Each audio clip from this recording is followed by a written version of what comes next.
की ओर आपको बता दें कि एसकेएन कृषि विश्वविद्यालय जोबनेर में 3 दिवसीय एग्री एक्सपो 2022 का आयोजन किया जा रहा है, जिसका मुख्यमंत्री अशोक गहलोत उद्घाटन करेंगे। तो वहीं इस दौरान बीज, फल सब्जियां, कृषि यंत्र, हस्तकला की प्रदर्शनी भी लगाई गई है, जिसका भी मुख्यमंत्री अशोक गहलोत अवलोकन करेंगे। और इस दौरान कृषि मंत्री लालचंद कटारिया भी मुख्यमंत्री के साथ ही रहेंगे। तो वहीं एग्री एक्सपो में कृषि वैज्ञानिक, प्रगतिशील किसान और कई जनप्रतिनिधि शामिल होंगे। गौरतलब है कि कृषि विश्वविद्यालयों के द्वारा विकसित की जा रही इन सभी तकनीकों की जानकारी किसानों तक पहुंचाने के लिए किसान मेलों का आयोजन किया जाता है। किसान मेला एक महत्वपूर्ण वार्षिक गतिविधि है जो नवीनतम कृषि आधारित तकनीक और शोध के विकास पर किसानों को उत्पादन, उत्पादकता एवं आमदनी में वृद्धि के लिए जागरूक करता है।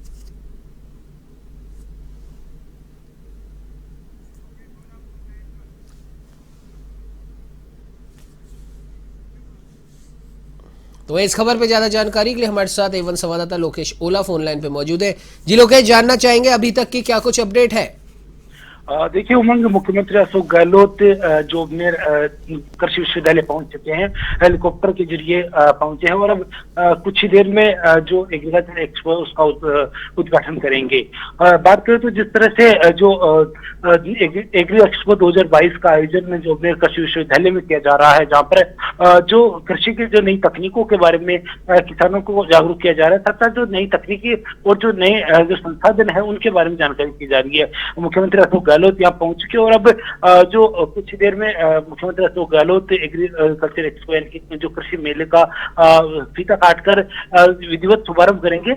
इससे पहले मुख्यमंत्री अशोक गहलोत पौधारोपण करेंगे और उसके बाद में अन्य जो कार्यक्रम की गतिविधियां हैं वो उनका संचालन किया जाएगा।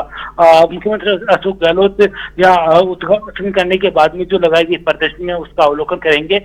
इस प्रदर्शनी में जो तमाम जो कृषि जो उन्नत जो किस्में हैं उनके बारे में बताया गया है। इसके अलावा भी बात करें तो कृषि के जो नए तकनीकी संसाधन हैं उनके बारे में जानकारी दी गई, उनका लगाया गया है। मुख्यमंत्री अशोक गहलोत एक विशेष ड्रोन है उसका भी शुभारंभ करेंगे। दरअसल ये ड्रोन जो कृषि के अंदर और जो कीटनाशक के लिए जो दवाई छिड़काव है उसमें काम में लिया जाता है। 10 लीटर की टंकी इस ड्रोन में है। इसकी खास बात यह है कि तकरीबन 1 किलोमीटर तक की दूरी तक ये ड्रोन सफर कर सकता है और इसमें 8 लीटर तक का जो टैंक बना हुआ है उसके जरिए फसलों के ऊपर जो छिड़काव है वो किया जा सकता है। दरअसल नई तकनीकी के जरिए ही यहाँ पर और इस नई तकनीकों को यहाँ पर बताने का जो काम है वो किया जा रहा है। जिस तरह से मुख्यमंत्री अशोक गहलोत आज इसका उद्घाटन करने के लिए पहुंचे हैं, इससे पहले यहाँ पर जो बड़ी संख्या में जो जनप्रतिनिधि और आम जन और किसान लोग यहाँ पर पहुंचे और कृषि मेले के बारे में जानकारी वो ले रहे हैं, नई किस्मों के बारे में जानकारी ले रहे हैं। साथ साथ बात करें तो जिस तरह से हमने पहले भी जो टीवी स्क्रीन पर दिखाया गया कि किस तरह से इसे जो कृषि मेला जो लगाया गया है इसमें क्या क्या गतिविधियां की जा रही है। साथ तरह से बात करें तो जिस तरह से मुख्यमंत्री अशोक गहलोत इसका उद्घाटन करने के लिए पहुंचे, साथ ही साथ जो एसकेएन जो यूनिवर्सिटी है इसके अंदर तकरीबन 14 नवनिर्मित भवनों का भी शिलान्यास और लोकार्पण करेंगे। दरअसल जिस तरह से सरकार की ओर से इस बार जो नया कृषि बजट पास किया गया है उस नए कृषि बजट में किस तरह की जो आम जनता के लिए लाभदायक और कौन कौन सी ऐसी योजनाएं हैं जो उन किसानों के लिए लाभदायक रहेगी, इनका विशेष तौर से यहाँ पर ध्यान रखा गया है और उनके बारे में भी किसानों को जानकारी दी जा रही है। मुख्यमंत्री अशोक गहलोत की ओर से यहाँ पर एक पुस्तक का विमोचन किया जाएगा, जिस पुस्तक के जरिए किसानों को जो कृषि से संबंधित और नई तकनीकी से संबंधित जानकारी है वो मिल पाएगी। इसके अलावा जो कृषि एक्सपो 2022 है उसकी जो स्मरणिका का भी विमोचन किया जाएगा। उसमें भी जो कृषि जो एक्सपो यानी जो कृषि मेला जो लगाया गया है उसमें किस तरह की गतिविधियां की जा रही है उसके बारे में जानकारी दी गई है। साथ ही जो आज जो कार्यक्रम हो रहा है उसमें कृषि मंत्री राजेंद्र कटारिया, यूडीएच मंत्री शांति धारीवाल सहित जो कई जनप्रतिनिधि यहाँ पर पहुंचे हैं। खासतौर से बात करें तो जो जोबनेर है वो फुलेरा विधानसभा क्षेत्र के अंदर आता है, तो यहाँ पर जो कांग्रेस से प्रत्याशी रहे हुए वो भी यहाँ पर पहुंचे, विद्याधर सिंह चौधरी भी यहाँ पहुंचे हैं। इसके अलावा जनप्रतिनिधियों में जो स्थानीय क्षेत्र के जितने भी जनप्रतिनिधि, जिसमें सरपंच और अन्य जो पंचायत समिति और जो जिला परिषद के सदस्य हैं वो भी यहाँ पहुंचे हैं। दरअसल इसका मुख्य उद्देश्य यही है कि किसानों को उन्नत तकनीकी से जानकारी देना और किसानों की जो आय है उसमें अधिक से अधिक बढ़ोतरी कराना है, और उसी के जरिए किसानों की जो आमदनी है वो बढ़ाना। साथ साथ जो राजस्थान के अंदर विशेष तौर से जो डेजर्ट कृषि है उसको बढ़ावा देने के लिए विशेष ध्यान यहाँ पर किसानों को रखा गया है। किसानों को उसके बारे में भी जानकारी दी जाएगी। साथ साथ जो परंपरागत जो संसाधन है उनका किस तरह से समुचित उपयोग हो, इसके बारे में विशेष तौर से यहाँ पर जो किसानों के लिए और जो अलग से जो यहाँ पर स्टॉल लगाई गई है, और इस स्टॉल के जरिए जो किसानों के लिए और जो कृषि, जो परंपरागत कृषि जिसमें बात करें तो राजस्थान में जो मोटे अनाजों की कृषि है, जिसमें जो गंवार है, बाजरा है, और साथ साथ जो गेहूं की कृषि है, साथ ही जो बिनोला कृषि जो जिस तरह से गंगानगर हनुमानगढ़ में जो होती है, तो ऐसे में जो परंपरागत जो कृषि है उसको किस तरह से और बढ़ावा दिया जाए। साथ साथ जो किसानों की आमदनी के लिए जो बागवानी फसलें हैं उनको किस तरह से बढ़ावा दिया जाए, इसका विशेष तौर से ध्यान है वो रखा गया है। और उसी के अनुसार यहाँ पर विभिन्न कंपनियों के जरिए भी स्टॉल लगाई गई और जहाँ पर किसानों को जानकारी दी जा रही है इन तकनीकों के बारे में। साथ ही यहाँ पर मैं कुछ तस्वीरें यहाँ पर देख सकते हैं टीवी स्क्रीन पर भी, मुख्यमंत्री अशोक गहलोत जो हेलीपैड बना हुआ था वहां से निकल चुके हैं और अब जो पौधारोपण करने के लिए जो एग्रीकल्चर यूनिवर्सिटी के जो विश्वविद्यालय जो कुलपति हैं उनके आवास पर पौधारोपण करेंगे। उससे पौधारोपण के बाद में ही मुख्यमंत्री अशोक गहलोत इस एग्रीकल्चर एक्सपो का विधिवत शुभारंभ करेंगे। फीता काटकर सीधी टीवी स्क्रीन पर तस्वीरें देख सकते हैं कि मुख्यमंत्री अशोक गहलोत यहाँ से रवाना हो चुके हैं एयरपोर्ट से और अब वहां पहुंच रहे हैं। साथ ही बात करें तो वहां पर पौधारोपण के बाद मुख्यमंत्री अशोक गहलोत विधिवत शुभारंभ यहाँ पर फीता काटकर इस किसान मेले का किया जाएगा। साथ साथ बात करें तो जिस तरह से जो एग्रीकल्चर एक्सपो लगाया गया है, जिसमें विभिन्न कंपनियों के जरिए भी जो नई तकनीकी संसाधन है उनके बारे में बताया गया है। सीधी तस्वीर जिस तरह से आप यहाँ पर देख सकते हैं कि जो एग्रीकल्चर एक्सपो लगाया गया है जिसमें विभिन्न तकनीकी है रखी गई है। साथ साथ जो कई जो फसलें हैं जिसमें परंपरागत कृषि को विशेष रूप से बढ़ावा देने के लिए विशेष ध्यान रखा गया है। जिस तरह से आप यहाँ पर देख सकते हैं कि अब मुख्यमंत्री अशोक गहलोत यहाँ कुछ देर में पहुंचेंगे। इसके बाद में जो ये प्रदर्शनी लगाई गई है, जहाँ आप तस्वीरों में भी देख सकते हैं कि किस तरह की ये प्रदर्शनी है, इस प्रदर्शनी का भी अवलोकन करेंगे। इस प्रदर्शनी में खास बात ये कि जो भी तकनीकी जो उपयोग में ली जाती है, चाहे गेहूं की विभिन्न किस्मों की बात करें या फिर बात करें तो जो बाजरे की बात करें या फिर अन्य जो फसलों की, जिसमें दलहनी फसलें राजस्थान में जो जिस तरह से सबसे अधिक जो फसल जो उत्पादन दलहन का होता है राजस्थान में, उसका भी विशेष तौर से ध्यान दिया गया, क्योंकि जिस तरह से जो खरीफ की जो फसल होती है उसमें सबसे अधिक जो चावल और मूंग की जो खेती की जाती है जो पश्चिमी और जो मध्य राजस्थान में, तो उसका भी यहाँ पर विशेष तौर से ध्यान रखा गया है। चने की जो फसल है उसको जगह भी अलग अलग किस्में यहाँ पर प्रदर्शित की गई है। उसके बाद जी बिल्कुल लोकेश, माफ कीजिएगा आपको बीच में इंटरप्ट कर रहा हूँ। एक चीज यहाँ पर ये पूछनी थी, जिस प्रकार से एग्री एक्सपो में तमाम विषयों पर जोर दिया जाएगा, जिसमें ड्रोन प्रदर्शन, स्मार्ट कृषि मॉडल, जैविक और प्राकृतिक खेती, एग्री स्टार्टअप और एफपीओ, कृषि योजनाएं एवं लोन संबंधित जानकारी, फल सब्जी फूल क्विज, रस्साकशी आदि प्रतियोगिताएं, हाईटेक बागवानी, मृदा और पानी के नमूनों की जांच के बारे में बताया जाएगा, विश्वविद्यालय प्रकाशन की बिक्री होगी, पशु प्रतियोगिता होगी, सांस्कृतिक कार्यक्रम होंगे। इन तमाम कार्यक्रमों में लोकेश एक हाईटेक बागवानी के बारे में बताया जाएगा। जानना चाहेंगे क्या है ये हाईटेक बागवानी? बिल्कुल, देखिए हाईटेक बागवानी की यहाँ पर बात की गई है। देखिए उमंग, मुख्य रूप से जिस तरह से जो किसानों की जो आमदनी फसलों को बढ़ावा देने के लिए जो बागवानी फसलों को बढ़ावा देने का बात किया जा रहा है। जिस बागवानी फसलों में बात करें तो जो मौजूदा समय में जिस तरह से राजस्थान के अंदर चाहे जो पूर्वी राजस्थान की बात करें या पश्चिमी राजस्थान की बात करें या फिर उत्तरी राजस्थान की बात करें, तो जिस तरह से पश्चिमी राजस्थान में जो डेजर्ट एरिया है वहां पर भी जो डेजर्ट से संबंधित जो बागवानी की जो फसलें हैं उनको बढ़ावा देने का काम किया जा रहा है और उसके यहाँ पर जानकारी दी जाए। इसके अलावा जो उत्तरी राजस्थान में जहाँ जो नहरी परियोजनाएं हैं और उस दौरान किस तरह से किसानों की आमदनी जो अधिक हो उसका विशेष तौर से ध्यान दिया जा रहा है। साथ साथ बात करें तो जिस तरह से जो मध्य जो राजस्थान है वहां पर भी जो जो फसलें हैं, जो बागवानी फसलें जिसमें बात करें तो राजस्थान में जिस तरह से पशुधन चलन बढ़ रहा है, मुख्य रूप से जो अनार की खेती है, बात करें तो अमरूद की खेती है या फिर जो फलदार पौधों की खेती है उसमें बढ़ावा दिया जा रहा है। देखिए यहाँ पर कुछ तस्वीरें और देख सकते हैं। मुख्यमंत्री अशोक गहलोत विधिवत उद्घाटन करने के लिए यहाँ पर पहुंच चुके हैं। तस्वीरें यहाँ पर देख सकते हैं कि मुख्यमंत्री अशोक गहलोत यहाँ पर पहुंचे। इसके अलावा कृषि मंत्री लालचंद कटारिया यहाँ पहुंचे हैं।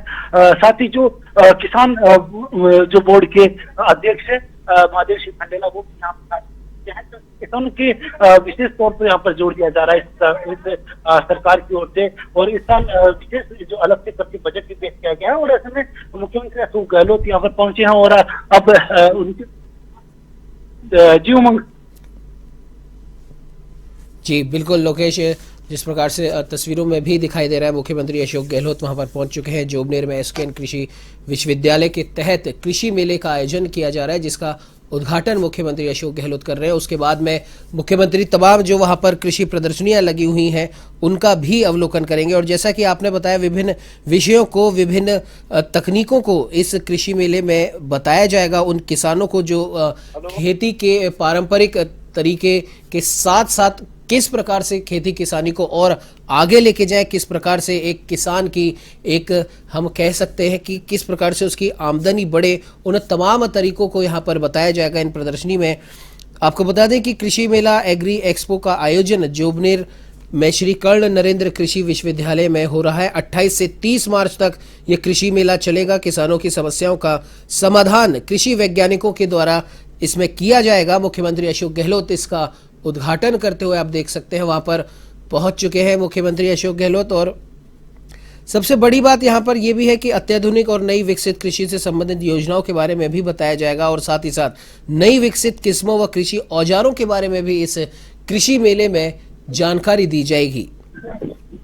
एग्री एक्सपो में आपको बता दें कि स्मार्ट कृषि की ओर जो विषय इस बार मेले का रखा है वो है स्मार्ट कृषि की ओर। 15,000 से भी ज्यादा प्रतिभागी हैं, 10 से भी ज्यादा राज्य, 300 से ज्यादा कंपनियां और 250 से ज्यादा प्रदर्शनियां इस मेले के मुख्य आकर्षण हैं। जिन विषयों पर इस मेले में अब की बार जोर दिया जाएगा उसमें ड्रोन प्रदर्शन, स्मार्ट कृषि मॉडल, जैविक और प्राकृतिक खेती, एग्री स्टार्टअप और एफपीओ, कृषि योजनाएं और लोन संबंधित जानकारी भी दी जाएगी। फल, सब्जी, फूल, क्विज, रस्सा कसी आदि प्रतियोगिताएं होंगी। हाईटेक बागवानी के बारे में बताया जाएगा। मृदा एवं पानी नमूनों की जांच के बारे में बताया जाएगा। विश्वविद्यालय प्रकाशन की बिक्री होगी, पशु प्रतियोगिता होगी और सांस्कृतिक कार्यक्रम भी यहां पर आयोजित किए जाएंगे।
हैं वहां पर कृषि मेले का उन्होंने उद्घाटन किया और तमाम जो वहां पर प्रदर्शनियां लगाई गई हैं उसका मुख्यमंत्री अवलोकन कर रहे हैं।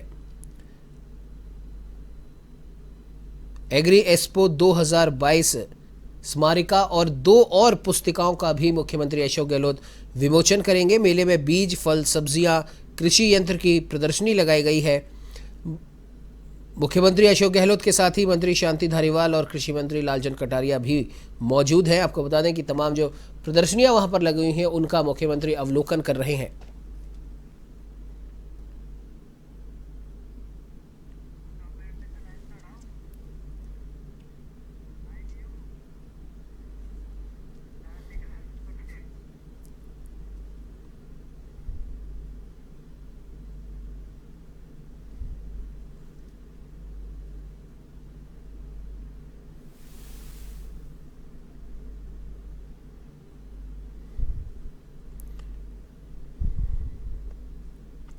तो वहीं आपको बता दें कि कृषि विश्वविद्यालय में एसकेएन कृषि विश्वविद्यालय में आपको बता दें कृषि मेले का उद्घाटन मुख्यमंत्री अशोक गहलोत के हाथों से हुआ और साथ ही साथ मुख्यमंत्री ने वहां पहुंचकर उद्घाटन के बाद पौधारोपण भी किया। आप देख सकते हैं किस प्रकार से मुख्यमंत्री हर एक प्रदर्शनी स्थल पर जाकर क्या कुछ वहां पर किसानों से जुड़े हुए उत्पाद हैं, क्या कुछ और जानकारी है, मुख्यमंत्री उन्हें सबको परखते हुए विभिन्न फसलों के हिसाब से या फिर यूं कहें कि विभिन्न ज़मीनों के हिसाब से कौन कौन से ऐसे वो ट्रैक्टर्स हैं, उन ट्रैक्टर्स की भी प्रदर्शनी वहां पर लगाई गई है। 15,000 से भी ज़्यादा प्रतिभागी इस कृषि मेले में मौजूद हैं। 10 से भी ज़्यादा राज्यों के लोग यहां पर आए हुए हैं। 300 से ज़्यादा कंपनियां हैं जो कृषि में इस्तेमाल की जाने वाली विभिन्न चीज़ों की यहाँ पर प्रदर्शनी लगाई गई है। 250 से भी ज़्यादा प्रदर्शनियां आकर्षण का मुख्य केंद्र है। आपको बता दें कि इस एग्री एक्सपो 2022 में अब की बार ड्रोन प्रदर्शन, स्मार्ट कृषि मॉडल, जैविक एवं प्राकृतिक खेती, एग्री स्टार्टअप और एफपीओ, कृषि योजनाएं एवं लोन संबंधित जानकारी, फल, सब्जी, फूल, क्विज, रस्साकशी आदि प्रतियोगिताएं, हाईटेक बागवानी, मृदा एवं पानी नमूनों की जांच, विश्वविद्यालय प्रकाशन की बिक्री, पशु प्रतियोगिता और सांस्कृतिक कार्यक्रम भी किए जाएंगे।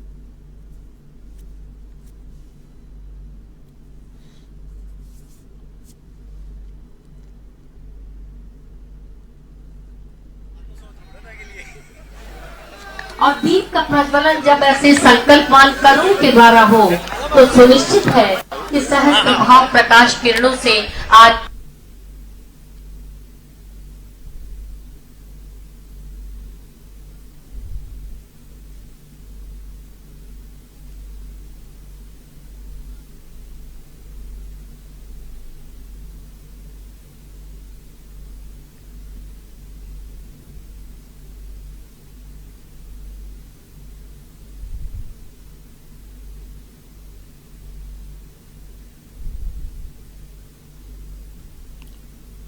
आपको बता दें कि जोबनेर स्थित एसकेएन कृषि विश्वविद्यालय में कृषि मेला 2022 का आयोजन किया गया है।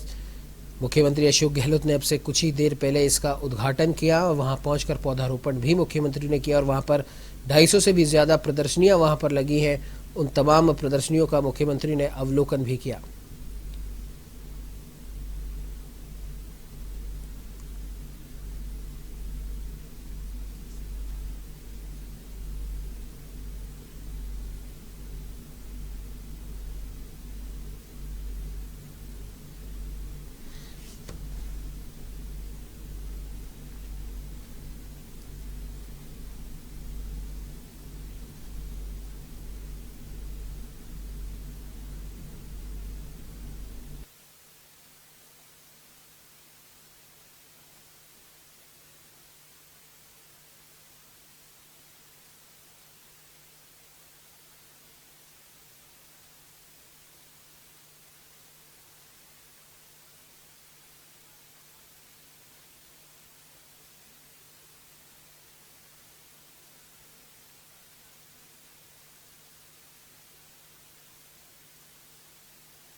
तो ये आपको बता दें, आप अपने टीवी स्क्रीन पर देख सकते हैं मुख्यमंत्री अशोक गहलोत जोबनेर स्थित श्री कर्ण नरेंद्र कृषि विश्वविद्यालय में कृषि मेले का उद्घाटन अभी कुछ ही देर पहले उन्होंने किया कि एग्री एक्सपो 2022 का आयोजन यहां पर किया गया है। साथ ही साथ 250 से भी ज्यादा प्रदर्शनियां यहां पर लगाई गई हैं। 15,000 से भी ज्यादा प्रतिभागी इस एक्सपो में मौजूद हैं।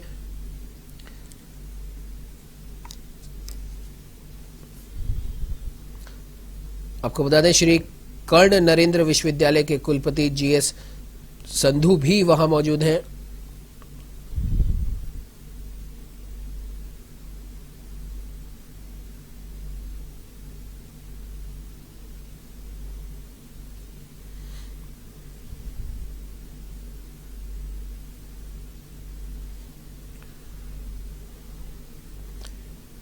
कृषि मेला यानी कि एग्री एक्सपो 2022 का आयोजन जोबनेर में श्री कर्ण नरेंद्र कृषि महाविद्यालय में किया जा रहा है, जहां पे मुख्यमंत्री अशोक गहलोत भी मौजूद हैं।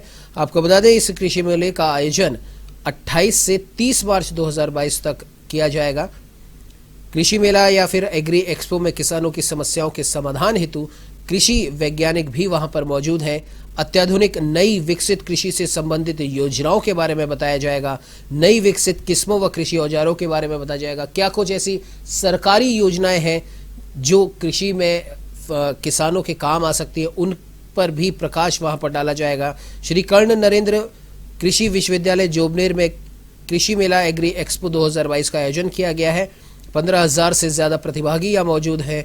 10 से भी ज्यादा राज्यों के लोग कृषि से जुड़े यहाँ पर मौजूद हैं। 300 से भी ज्यादा कंपनियां हैं जो विभिन्न प्रकार के कृषि में काम आने वाले उत्पाद यहाँ पर हैं। 250 से ज्यादा प्रदर्शनियां यहाँ पर लगी हैं जो कि आकर्षण का मुख्य केंद्र है। ड्रोन के द्वारा कृषि में कैसे हम इसका इस्तेमाल करें वो यहाँ पर बताया जा रहा है। स्मार्ट कृषि मॉडल यहाँ मौजूद हैं। जैविक और प्राकृतिक खेती के बारे में जानकारी दी जाएगी। एग्री स्टार्टअप और एफपीओ के बारे में बताया जाएगा। कृषि जो योजनाएं, जो सरकारी कृषि योजनाएं हैं और लोन संबंधित जानकारी इस एग्री एक्सपो में दी जाएगी। फल, सब्जी, फूल, क्विज, रस्साकशी आदि प्रतियोगिताएं आयोजित की जाएगी। हाईटेक बागवानी के बारे में बताया जाएगा। मृदा और पानी नमूनों की जांच के बारे में बताया जाएगा। विश्वविद्यालय प्रकाशन की बिक्री होगी। पशु प्रतियोगिता और सांस्कृतिक कार्यक्रमों का भी आयोजन इस कृषि मेला एग्री एक्सपो 2022 में किया जाएगा।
आपको बता दें कि इस मेले का मुख्य उद्देश्य है कृषक वैज्ञानिकों का संवाद और कृषि में क्या कुछ नई तकनीक है उनका प्रदर्शन करना।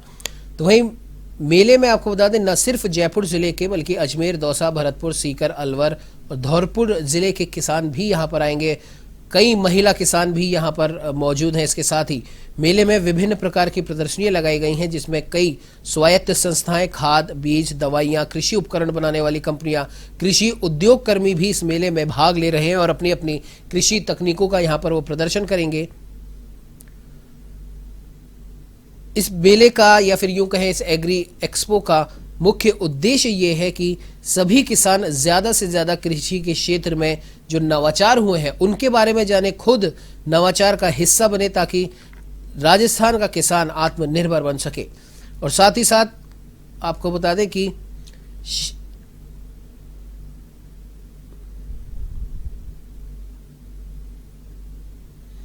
इस एक्सपो के दौरान नवाचार करने वाले कई किसानों को भी सम्मानित किया जाएगा। विभिन्न प्रकार के उन्नत किस्मों के बीज भी यहां पर प्रदर्शित किए जाएंगे, किसानों को उपलब्ध कराए जाएंगे। साथ ही किसानों को वर्षा जल संग्रहण हेतु बनाए गए पौंड, मछली पालन, मधुमक्खी पालन, बकरी पालन, मुर्गी पालन, डेयरी, वर्मी कंपोस्ट, ऑर्गेनिक इकाइयों के बारे में बताया जाएगा। नई कृषि तकनीक के बारे में जो पुस्तकें हैं वो किसानों को प्राप्त हो सकेंगी। आपको बता दें कि राज्य के कृषक समुदाय को कृषि की नई तकनीक के बारे में जानकारी प्राप्त हो, इसके लिए विश्वविद्यालय के कृषि विज्ञान केंद्रों के साथ साथ राज्य के भी कई संगठन, संस्थान, पुस्तक विक्रेता, इनपुट एजेंसी और किसानों को नवीन कृषि तकनीक की पुस्तकें उपलब्ध कराने के लिए यहां मौजूद हैं। एक तकनीकी सत्र भी यहां पर चल सकता है जिसमें विश्वविद्यालय के वैज्ञानिकों की ओर से किसानों के सामने आने वाली समस्याओं के बारे में जानकारी प्राप्त कर उनका निदान हो सकेगा। तो वहीं किसानों को राज्य सरकार की ओर से चलाई जा रही विभिन्न स्कीमों के बारे में भी जानकारी प्रदान की जाएगी, जिसका किसान समय समय पर उन तमाम योजनाओं का, उन स्कीमों का लाभ ले सके।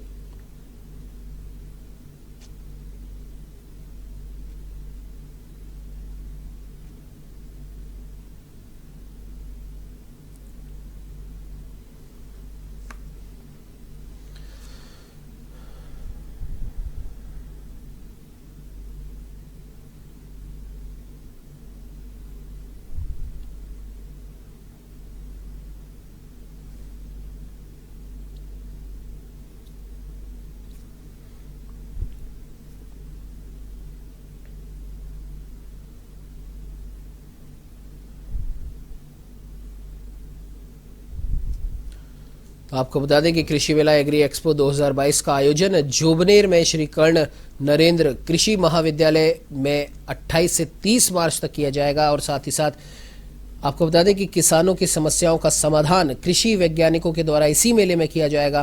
अत्याधुनिक नई विकसित कृषि से संबंधित जो विभिन्न योजनाएं हैं और जो सरकारी भी जो योजनाएं हैं उनके बारे में किसानों को इसी एग्री एक्सपो में बताया जाएगा। साथ ही साथ नई विकसित किस्मों व कृषि औजारों के बारे में जानकारी यहां से प्राप्त हो सकेगी। 15,000 से ज्यादा प्रतिभागी, 10 से ज्यादा राज्य, 300 से ज्यादा कंपनियों और 250 से भी ज्यादा प्रदर्शनियां मुख्य आकर्षण का इस एग्री एक्सपो में केंद्र है।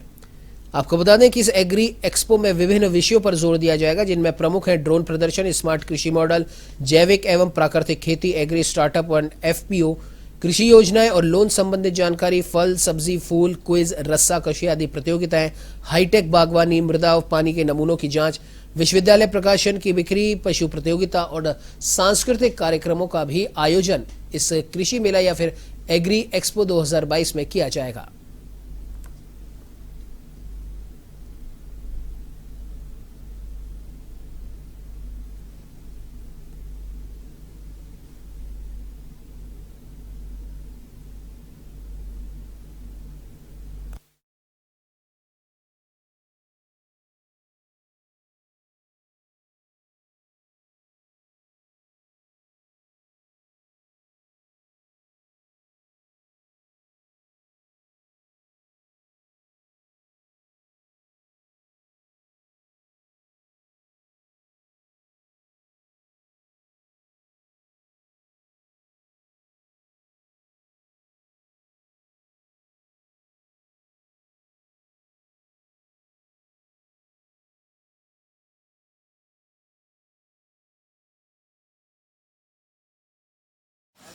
श्री कर्ण नरेंद्र कृषि विश्वविद्यालय जोबनेर में आयोजित हो रहे 3 दिवसीय एग्री एक्सपो 2022 के उद्घाटन समारोह में उपस्थित राजस्थान के यशस्वी एवं लोकप्रिय मुख्यमंत्री श्री अशोक गहलोत साहब, श्री लालचंद श्री कर्ण नरेंद्र कृषि विश्वविद्यालय जोबनेर में आयोजित हो रहे 3 दिवसीय एग्री एक्सपो 2022 के उद्घाटन समारोह में उपस्थित राजस्थान के यशस्वी एवं लोकप्रिय मुख्यमंत्री श्री अशोक जी गहलोत साहब, श्री लालचंद कटारिया जी, माननीय कृषि मंत्री राजस्थान सरकार, और इस मौके पर इस जो इनॉग्रेशन सेशन का मान बढ़ा रहे हैं।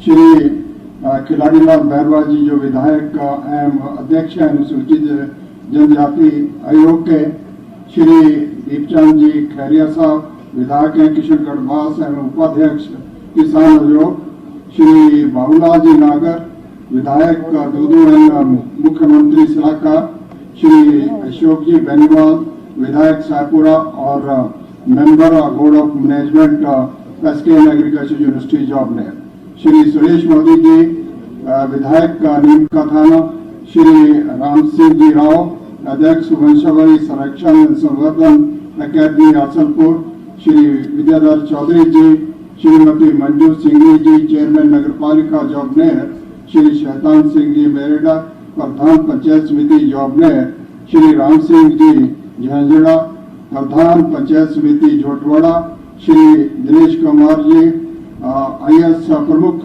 शासन सचिव कृषि विभाग, श्री हनुमान जी रोलिया ब्लॉक अध्यक्ष झोटवाड़ा, श्री अशोक जी शर्मा ब्लॉक अध्यक्ष विशाली नगर, श्री सुदेश कुमार निदेशक प्रसार शिक्षा। और हमारे मंच पर जिन्होंने इस यूनिवर्सिटी को भूमिदान करके उनके ग्रैंडसन डॉक्टर संग्राम सिंह जी उपस्थित हैं और इस सभा में हमारे जितने भी अतिथिगण हैं, दाता निदेशक, संकाय अध्यक्ष, सदस्य, कर्मचारी, पत्रकार बंधुओं, किसान भाइयों और बहनों, आज इस मौके पर मुझे परम हर्ष हो रहा है कि राजस्थान के जन जन के प्रिय हमारे माननीय मुख्यमंत्री जी श्री अशोक जी गहलोत साहब अपना बहुमूल्य समय निकालकर इस विश्वविद्यालय के इस किसान मेला यहाँ पर हजारों की गिनती में आप लोग बधाने हैं, उनके आशीर्वाद वचन सुनने के लिए मैं उनका अपने तरफ से और विश्वविद्यालय परिवार की तरफ से बहुत बहुत स्वागत करता हूँ, धन्यवाद देता हूँ कि उन्होंने हमारा आग्रह स्वीकार किया और आज इस मेले में उपस्थित हुए और हमें मार्गदर्शन के लिए आए। जितने भी मंच पर विराजमान है, माननीय लालचंद कटारिया साहब जो पिछले 4 दिन से लगातार इस व्यवस्था को देख रहे हैं, हमेशा उनसे हमें मार्गदर्शन प्राप्त हुआ है और इस विश्वविद्यालय के हर कार्य के लिए जो उनका योगदान है और उनकी जो विशालता है हमेशा हमें गाइड करते हैं कि इस विश्वविद्यालय को ऊंचाइयों पर ले जाएं।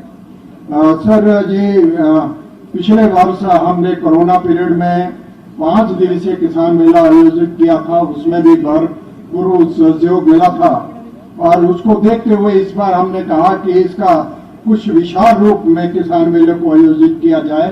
थोड़ा गर्मी हो गया थोड़ा सा, क्योंकि कोविड के 3rd लेयर जो लेवल था उस लहर में हम थोड़ा इसको डिले करना पड़ा, नहीं तो हम इसको फरवरी में करना चाहते हैं। सर, मैं मेले की एक झलक आपको दे दूं। मेले के अंदर 108 स्टॉल हैं, एग्रो इंडस्ट्री के, टेक्निकल, नॉन टेक्निकल, जिस तरह से भी खेती से कोई भी संबंधित ऐसी कोई चीज नहीं है जो इस मेले में उपलब्ध नहीं हो। एक छतरी के नीचे सब चीजें उपलब्ध कराना और हमारे किसान भाइयों को उसके बारे में जानकारी देना, ये मुख्य उद्देश्य है। हमारा टेक्निकल प्रोग्राम 3 दिन चलेगा, जिसमें विभिन्न विषय जो आने वाले टाइम पर, जैसे डिजिटल एग्रीकल्चर, जो ड्रोन है, प्राकृतिक खेती है, जो और जल बचत के साधन है, या कुछ और भी है, और विभाग की जितनी भी संबंधित जो योजनाएं हैं उनका विस्तृत रूप से आपको जानकारी दी जाएगी ताकि आप उसका लाभ उठा सके। सर, इस मेले में बहुत सारे हमारे प्रोग्रेसिव फार्मर हैं जिन्होंने पूरे प्रदेश में ही नहीं नेशनल लेवल पर भी उनको हाल ही में बहुत अच्छे तरीके से सम्मानित किया गया है। आज मैं देख रहा था सुंदरराम वर्मा जी, जिनको पद्मश्री मिला है, वो भी आज हमारे इस मेले में शिरकत कर रहे हैं।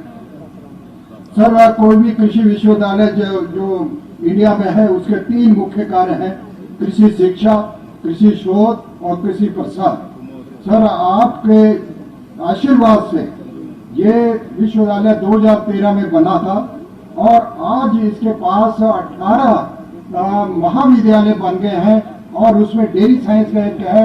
इतना मुझे लगता है कि 5 विश्वविद्यालय के पास इतना तरह नंबर ऑफ जो महाविद्यालय है नहीं है। हमारा जो है 1 नंबर पर यह विश्वविद्यालय बन गया है। और इतना ही नहीं सर, जितना भी हमें जो आपने पिछली बार 4 नए कॉलेज दिए थे उनकी भूमि मिल गई है, उनका सब रजिस्ट्रेशन प्रोग्राम हो गया है। उससे पहले जो 4 हमारे कॉलेज थे उनके लिए भी पैसा मिल गया है। सर टोटल 113 करोड़ का जो है सैंक्शन हमें प्राप्त हो गया है और इन महाविद्यालय की भवन बनाने के लिए, ताकि हम इसको टाइम पाए। सर इसी के साथ साथ आज जो मेला है बहुत महत्वपूर्ण इसलिए है कि बहुत से लंबे समय से हमारे कुछ निर्माण कार्य रुके हुए थे, उनको हम पूर्ण करने में सफल हुए हैं। वो कोई तकरीबन 11 करोड़ के आसपास है, जिससे जो है विश्वविद्यालय का बेसिक इंफ्रास्ट्रक्चर तैयार करने में हमें मदद मिलेगी। सर इसलिए पिछले कुछ समय में हमें वर्ल्ड बैंक का एक प्रोजेक्ट 24 करोड़ का मिला था। उसके माध्यम से हमने जो एग्रीकल्चर एजुकेशन उसको टोटली ट्रांसफॉर्मर कर दिया है। ऑनलाइन एजुकेशन इतनी सुदृढ़ हो गई है, आज हमारे पास 25 स्मार्ट क्लासरूम है, 13 वर्चुअल क्लासरूम है। उनके माध्यम से हम अन्य कॉलेज के साथ भी बातचीत करके यहीं से लेक्चर प्रसारित कर सकते हैं। इस तरह का कार्य हुआ है।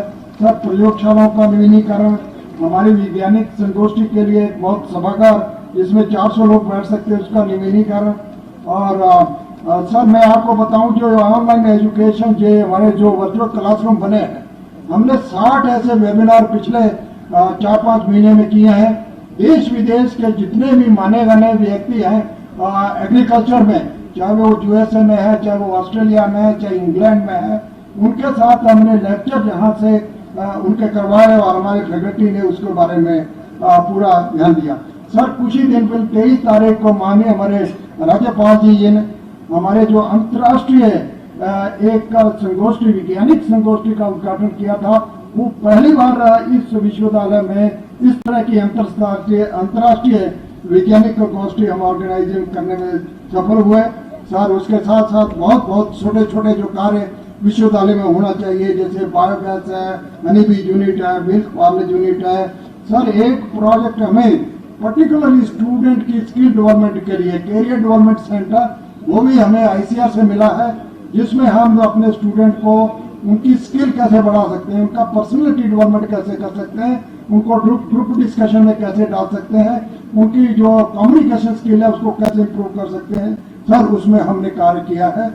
और इस यूनिवर्सिटी में एक इंक्यूबेशन सेंटर है, जिसमें हमारे आसपास के जो प्रोग्रेसिव फार्मर हैं, ट्रेनिंग लेकर बड़े बड़े प्रोजेक्ट उन्होंने हासिल किए हैं, उनको अनुदान मिला भारत सरकार से। इस तरह से हम उस कार्य में आगे बढ़ रहे हैं। सर आज इस यूनिवर्सिटी के लिए एक नया अध्याय आपने जोड़ा है, जो ड्रोन का एप्लीकेशन एग्रीकल्चर, जो आर्टिफिशियल इंटेलिजेंस, मशीन लर्निंग, और उस दिशा में हम मुझे लगता है कि अग्रणीय एग्रीकल्चर यूनिवर्सिटी में आज हम अपने पदान पर हो गए हैं। सर इस यूनिवर्सिटी ने बहुत मेहनत के साथ जो कृषि में इतनी किस्में उन्नत की, और जहाँ पर बहुत सारी क्रॉप में हमारा बड़ा बोलबाला रहा है, चाहे वो ग्वार है, चाहे वो जौ है, चाहे वो चिकपी है, सरसों है, या सीड स्पाइसेज में जो हमारी यूनिवर्सिटी का बहुत बड़ा योगदान रहा है। सर हम पब्लिकेशन में भी अच्छी क्वालिटी के पब्लिकेशन कैसे बढ़े उस तरफ बढ़ रहे हैं। सर आपने आज विश्वविद्यालय में जैव विविधता पार्क में एक पौधारोपण करके उसकी शोभा और बढ़ाई है। यहाँ पर हम 155 के आसपास प्लांट स्पीसीज को लगा पाए हैं। उसमें आपका जो काम मिलकर ये प्रफुल्लित तो होगा आगे, और एक जो शिक्षा का केंद्र बनेगा। सर हमारे जो सीड स्पाइसेस की डिफरेंट, और सर हाल ही में हमने वेजिटेबल की तरफ सीड प्रोडक्शन की ध्यान दिया, क्योंकि उससे इनकम ज्यादा आती है, उस तरफ बढ़ा है। ग्रीन बॉर्डर में नेपियर ग्रास एक मॉडल हमने तैयार किया है कि जिसमें साल भर जानवरों को हरा चारा मिल सके, और बायोगैस यूनिट जैसे ऑर्गेनिक फार्मिंग की तरफ बढ़ना है, उस दिशा में हम बढ़े हैं। और इस तरह से हमारे पास बहुत सारे प्रोजेक्ट हैं। सर प्रसार में information communication technology, digital agriculture में कैसे कम समय में हमारी जो टेक्नोलॉजी या मैसेज हमारे किसानों तक पहुंच पाए, उस दिशा में हमने हमारे कृषि विज्ञान केंद्रों में मोबाइल ऐप तैयार किए हैं। कृषि लिटरेचर पर हमने बहुत ध्यान दिया है, यूनिवर्सिटी डायरी बनाई है, जॉबनेर कृषि जो रेगुलर हर महीने पब्लिश होती है, जिसमें लेटेस्ट जानकारी देते हैं। न्यूज एंड व्यूज हम एक नया छोटा मैगजीन शुरू किया है। सर पिछले साल हम 3416 प्रदर्शनी प्लॉट किसानों के खेतों पर लगा पाए और उसमें 8799 पिक्सा फार्मर उसमें पार्टिसिपेट किए सर। इस तरह से और हम एक डिप्लोमा डीलर्स के लिए एक कोर्स चलाते हैं, उसमें भी भरपूर जो है हमें सहयोग मिल रहा है। सर विश्वविद्यालय में क्योंकि नई यूनिवर्सिटी है, इसमें डेवलपमेंट एक्टिविटीज को बढ़ाने के लिए बहुत धन की आवश्यकता थी। कहीं से भी हमें धन की कहीं कमी नहीं हुई। हमने बहुत सारे ऐसे कार्य नए शुरू किए हैं। गर्ल्स के लिए हमने एक नया हॉस्टल बना रहे हैं जिसमें ICR की 3 करोड़ की हमें मदद मिली है। और इसी तरह से सर ये एरिया में पानी की इतनी कमी है कि और जो हमारा वर्षा जल है उसको संरक्षित कैसे किया जाए सर, उसमें हम कुछ कार्य कर पाए हैं। पिछले 17 जुलाई को आपने जो राजस्थान का सबसे बड़ा वाटर हाउस पॉइंट का आपने उद्घाटन किया था, वो विश्वविद्यालय में बनकर तैयार है। उसमें हमने 12 करोड़ के आसपास लीटर पानी इकट्ठा करने में सफल हुए सर। वो हमारे पूरे खेतों के लिए हम 2 फसल लेने में कामयाब हुए हैं सर। इसी तरह से विश्वविद्यालय को ग्रीन कैंपस क्लीन कैंपस कैसे बनाए सर। पिछले 2 सालों के अंदर हमने 21,000 प्लांट जो है विश्वविद्यालय के विभिन्न यूनिट पर इस विश्वविद्यालय के परिसर में लगाए हैं और ज्यादातर जो है प्लांट उसमें 80-90% जो है पौधे जिंदा हैं जो आगे बढ़ रहे हैं सर। इसी में हमने एक नई पहल करते हुए पोल्यूशन को कम करने के लिए ई रिक्शा वगैरह का भी इंतजाम किया है। इस प्रकार सर विश्वविद्यालय की जो भी गतिविधियां हैं छोटी मोटी, वो हमें जो माननीय हमारे कृषि मंत्री जी, आपका सहयोग और जो डिपार्टमेंट एग्रीकल्चर उसके प्रिंसिपल सेक्रेटरी दिनेश कुमार जी यहाँ उपस्थित हैं, उनके प्रयासों के साथ और उनके आशीर्वाद से हम ये सब गतिविधियां पूर्ण कर रहे हैं, थोड़ा गति प्रदान कर रहे हैं कि इस विश्वविद्यालय को नेशनल और इंटरनेशनल मैप पर लाएं। उन्हें सर आपका इस परिसर में पधारने के लिए हमें आशीर्वाद देने के लिए मैं आपका बहुत बहुत स्वागत करता हूं, धन्यवाद देता हूं कि आपने इस मौके के लिए टाइम निकाला। धन्यवाद। धन्यवाद।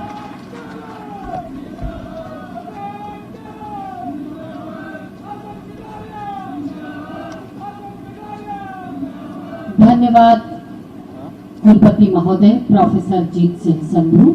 और हमारे बीच मौजूद हैं माननीय श्री महादेव सिंह जी खंडेला और विधायक हैं और अध्यक्ष हैं किसान आयोग राजस्थान के। हम चाहेंगे अपना उद्बोधन, अपना आशीर्वचन इन किसानों तक पहुंचाएं।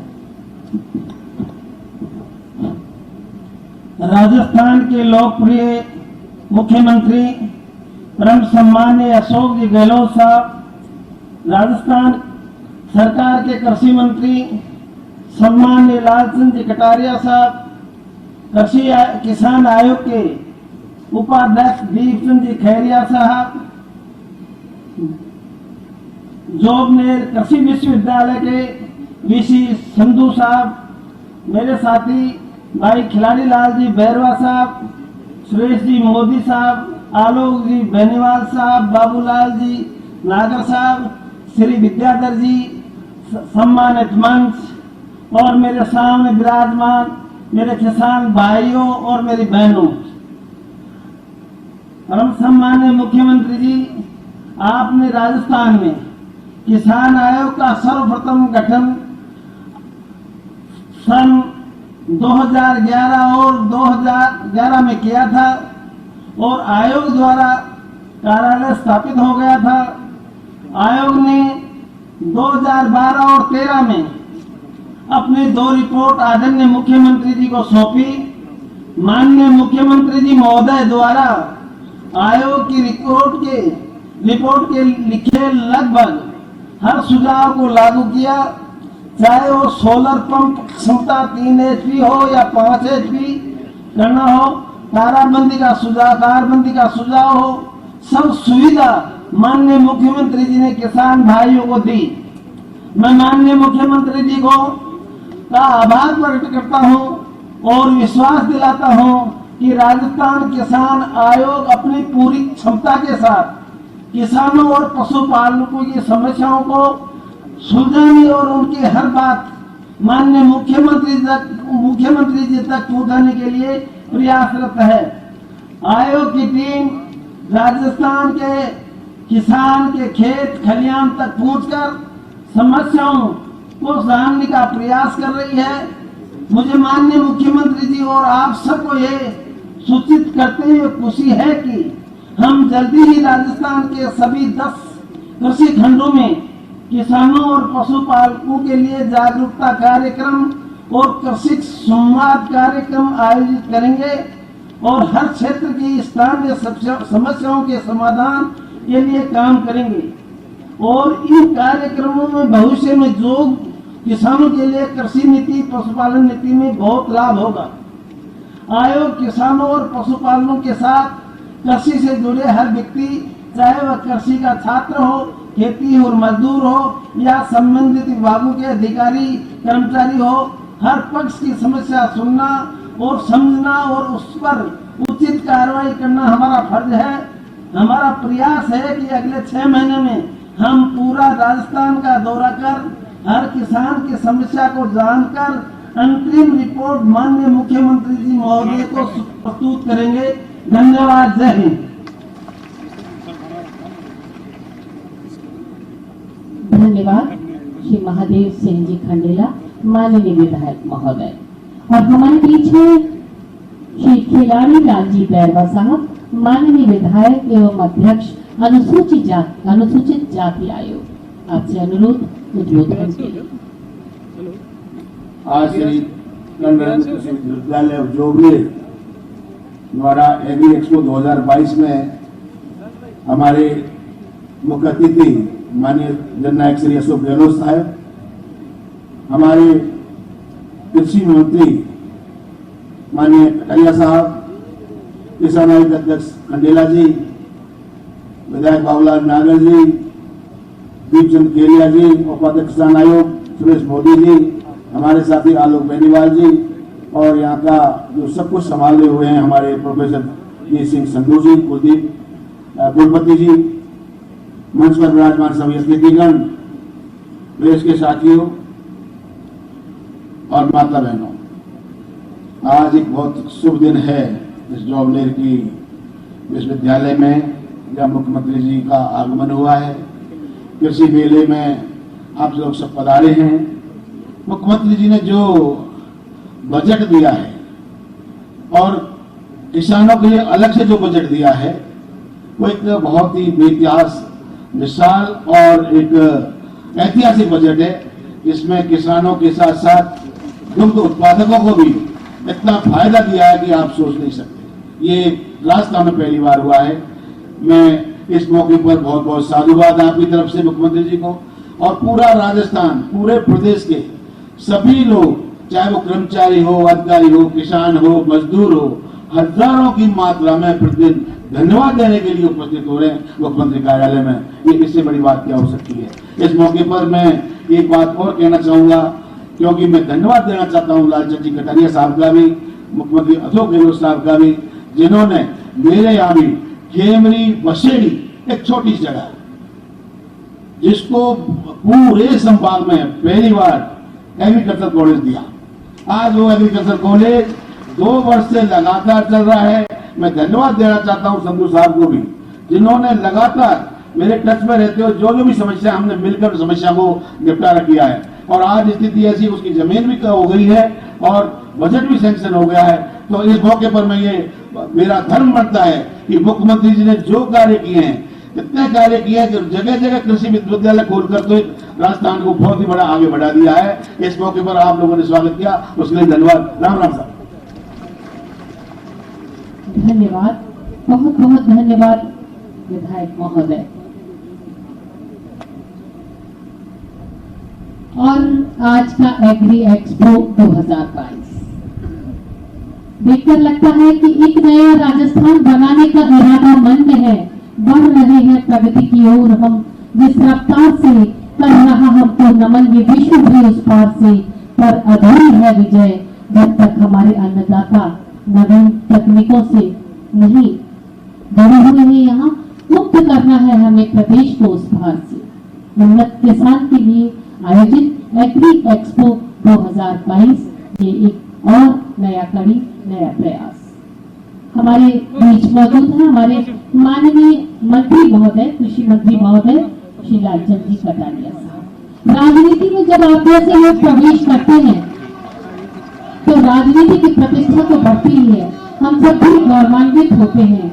बहुत सारी सौगातें और बहुत सारी उपलब्धियां आपने इस क्षेत्र के लोगों के लिए दी है, उसकी एक लंबी सूची है, उसे आज यहाँ व्यक्त कर पाना बहुत मुश्किल है। लेकिन जिस प्रांगण में हम लोग खड़े हैं, श्री कर्ण नरेंद्र विश्वविद्यालय जोबनेर की स्थापना 2013 में आप ही के प्रयासों से माननीय मुख्यमंत्री महोदय के पास आग्रह करते हुए माननीय मुख्यमंत्री महोदय के करकमलों से इस विश्वविद्यालय की स्थापना, डेयरी प्रौद्योगिकी कॉलेज की स्थापना, जोबनेर में नए तहसील मुख्यालय की स्थापना और भी बहुत सारी उपलब्धियां, ज्वाला माता मंदिर के निर्माण कार्य, सड़क निर्माण कार्य, करोड़ों के निर्माण कार्य इस क्षेत्र में किए गए माननीय मंत्री महोदय के सहयोग से।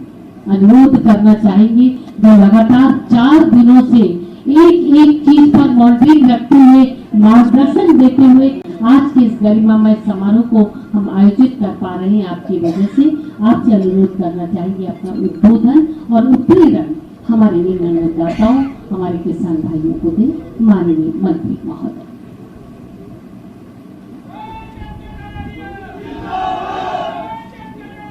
कर्ण नरेंद्र कृषि विश्वविद्यालय के प्रांगण में आज के इस किसान मेले के मुख्य अतिथि राजस्थान के लोकप्रिय मुख्यमंत्री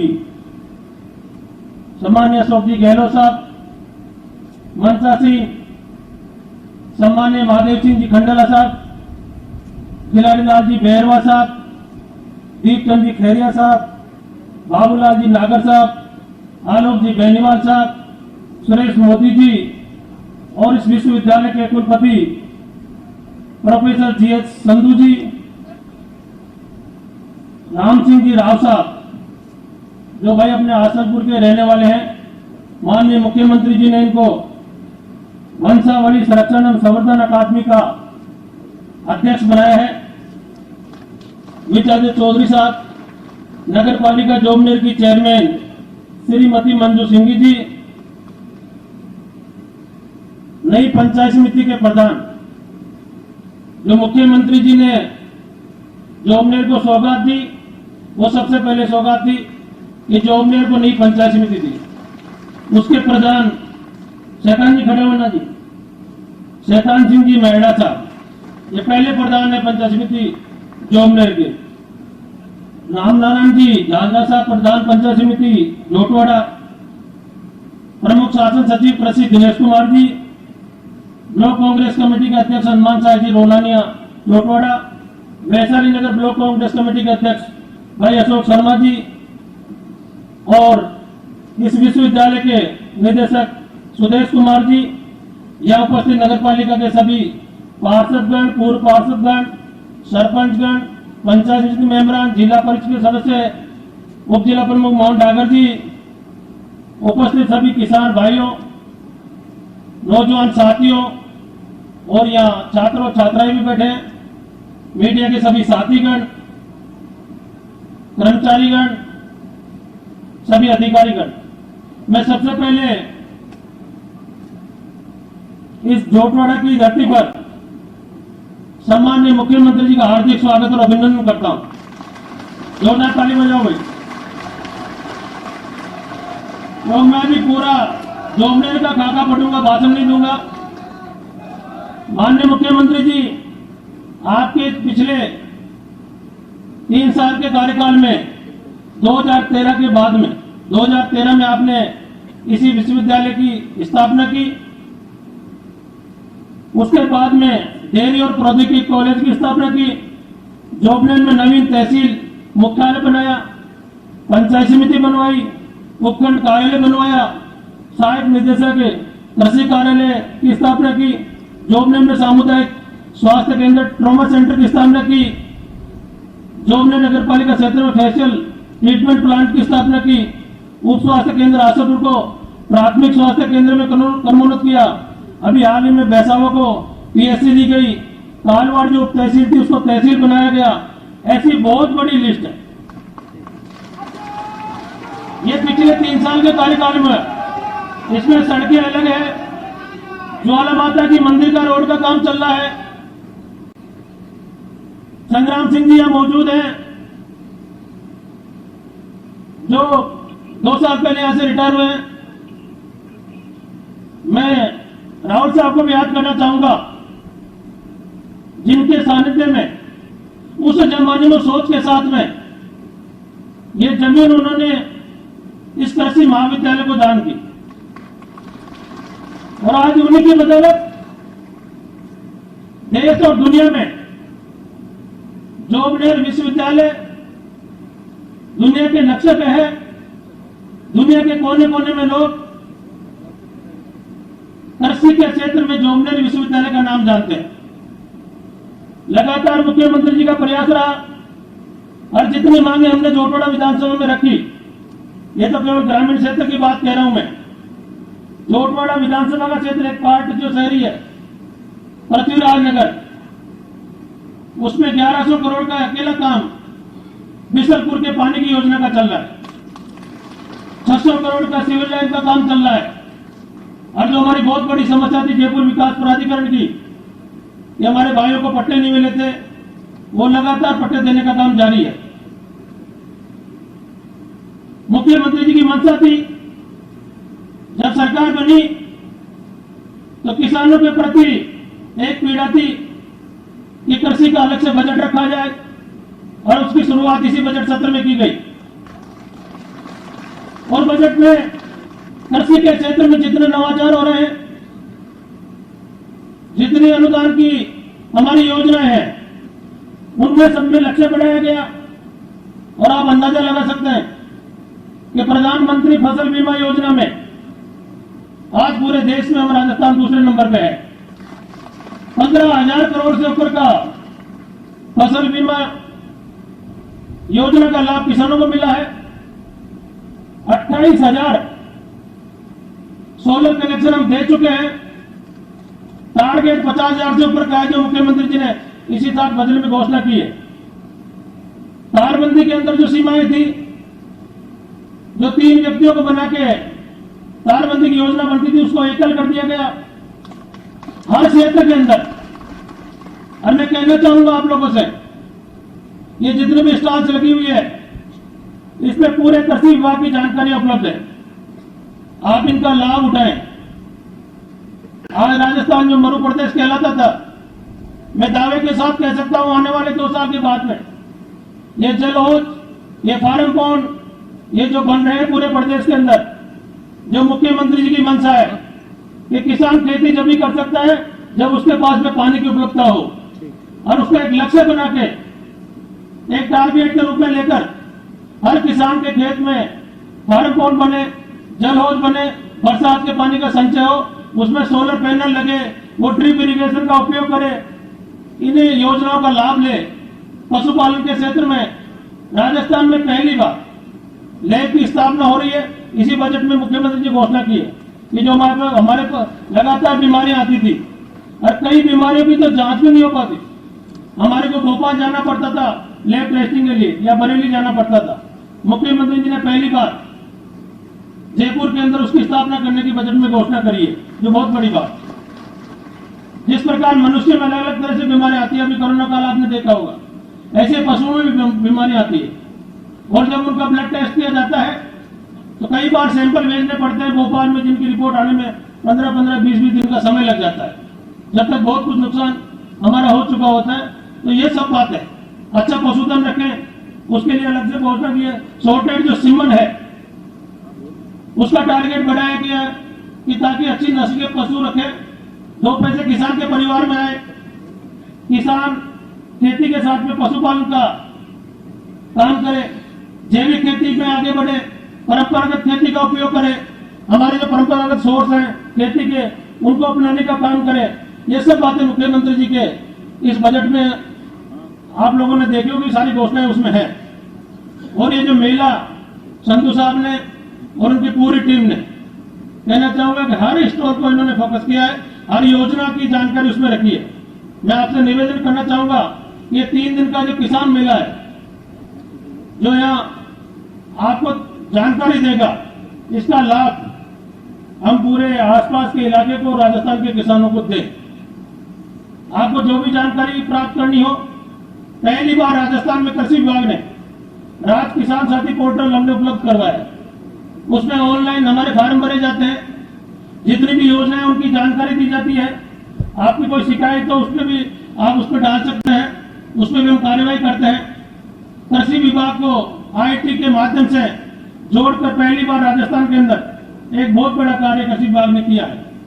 मैं साथियों आप लोगों को कहना चाहूंगा कि मुख्यमंत्री जी की मंशा है कि वो दूर दराज जाने में बैठा हुआ किसान, जिसने कोरोना की 2 साल की मार झेली है, वो नौजवान पीढ़ी जो कृषि के क्षेत्र में आगे बढ़ना चाहती है, जो गांव का होनहार बालक जो कृषि की जानकारी चाहता है, उसके लिए दिल खोलकर पहली बार राजस्थान के इतिहास में मेरे ख्याल से एक आध कोई जिला बचाओ तो बचाओ, सब में कृषि महाविद्यालय खोले गए हैं।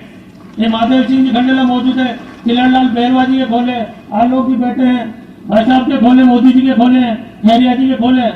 29 कृषि महाविद्यालय तो इसी बजट सत्र में खोले अभी। अरे मेरे ख्याल से लगभग 60 के आसपास राजस्थान में पहले से लेकर अब तक हो गए हैं। तो आप अंदाजा लगा सकते हैं, ये 3 साल के कार्यकाल में यदि मंशा नहीं होती तो इस प्रकार के कृषि महाविद्यालय लगातार खोले नहीं जाते। मुख्यमंत्री जी की मंशा है गांव का पलायन रुके, गांव का किसान वर्ग का आदमी मजबूत हो, उसको खेती बाड़ी की जानकारी आसपास में मिले, कृषि महाविद्यालय नजदीक स्थापित हो, ताकि उनको अध्ययन के लिए दूसरे का नहीं जाना पड़े। तो मैं ज्यादा समय नहीं लेता हुआ, आप सुबह से आए हुए हैं, एक बार पुनः आप सभी को धन्यवाद देना चाहूंगा कि आप भारी तादाद में पधारे, हमारी माताएं बहनें बेटी। एक बात और कहना चाहूंगा जो मुझे याद है, आप लोगों ने बजट से पहले सबने सुझाव दिए थे कि दूध के दाम बढ़ने चाहिए। मुख्यमंत्री जी ने 2 रुपए पहले बढ़ाए, तो हमारे अजमेर डेयरी वालों का साहब 1 रुपए बढ़ा था ना आप लोग, और मुख्यमंत्री जी ने बजट में 3 रुपए बढ़ाए, कुल मिला के 5 रुपए हो गए। ये इस बात को भी जानते थे, मुझे पूछा एक दिन कि मेरे पास एक खबर आ रही कि चारे के दाम बढ़ गए। मैंने कहा साहब चारा 15 रुपए किलो हो गया, जो पहले जोर बाजरा बिकता था उस भाव में तो चारा बिक रहा है।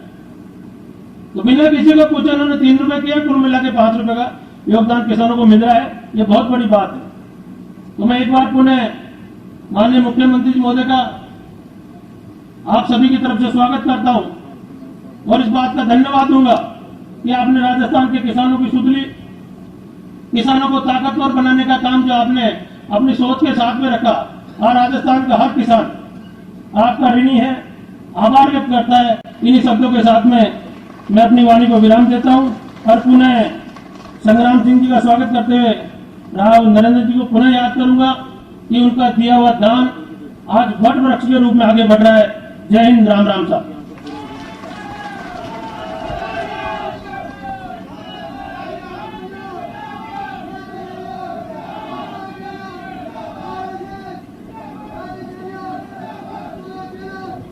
धन्यवाद, बहुत बहुत धन्यवाद माननीय मंत्री महोदय। और जिन पलों का हमें इंतजार है, विश्वविद्यालय के नवनिर्मित भवन का लोकार्पण माननीय के कर कमलों से किया जाना है। माननीय मंत्री महोदय और माननीय कुलपति महोदय से आग्रह करना चाहिए, माननीय मुख्यमंत्री महोदय के कर कमलों से ये लोकार्पण करवाएं और माननीय मुख्यमंत्री महोदय से अनुरोध करना चाहिए रिमोट का बटन दबाकर विश्वविद्यालय के नवनिर्मित भवन का लोकार्पण।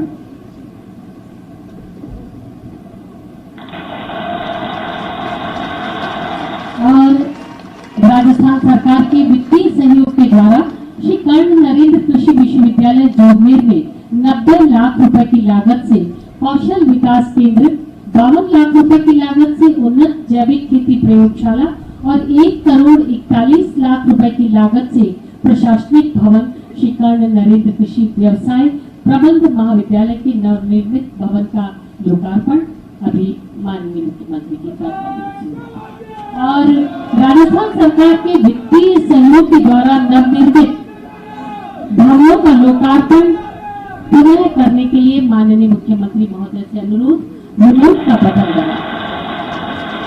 और इस क्रम में सबसे पहले आप देख रहे हैं कृषि महाविद्यालय कुम्हेर में अधिष्ठाता आवास और कन्या छात्रावास लागत 2 करोड़ 4 लाख रुपए की आई है।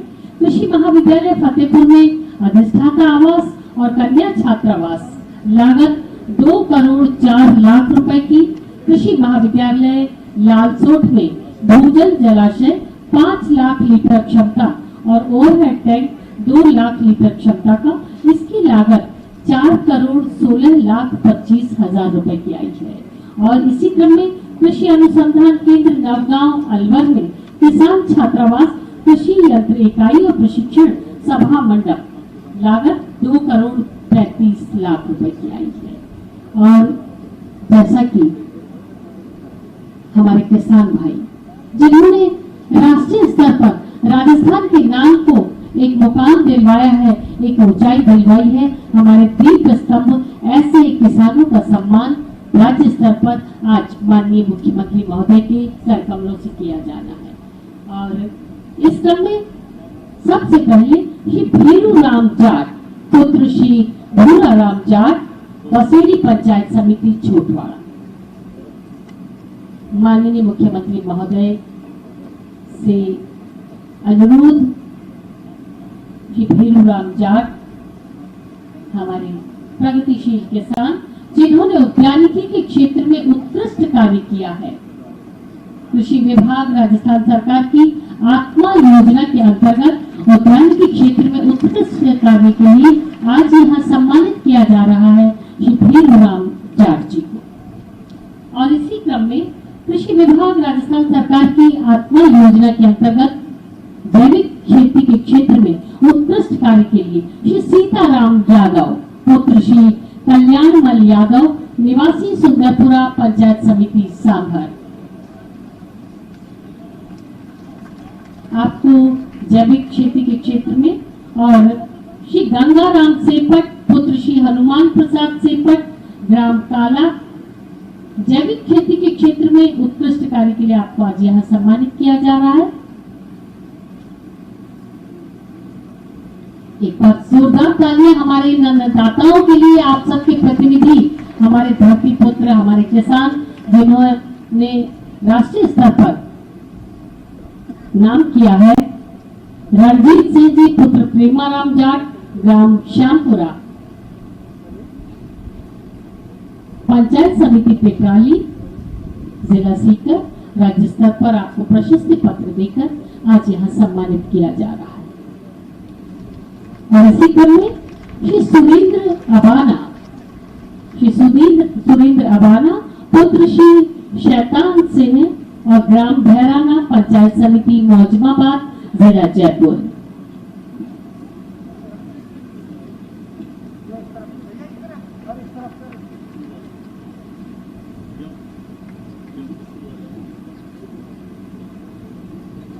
माननीय मुख्यमंत्री महोदय के कर कमलों से हमारे आज 5 किसानों को राज्य स्तर पर सम्मानित किया गया। और एग्री एक्सपो 2022 एक बहुत सुंदर स्मारिका हमने तैयार की है, उसका विमोचन माननीय के कर कमलों से हम करवाना चाहते हैं।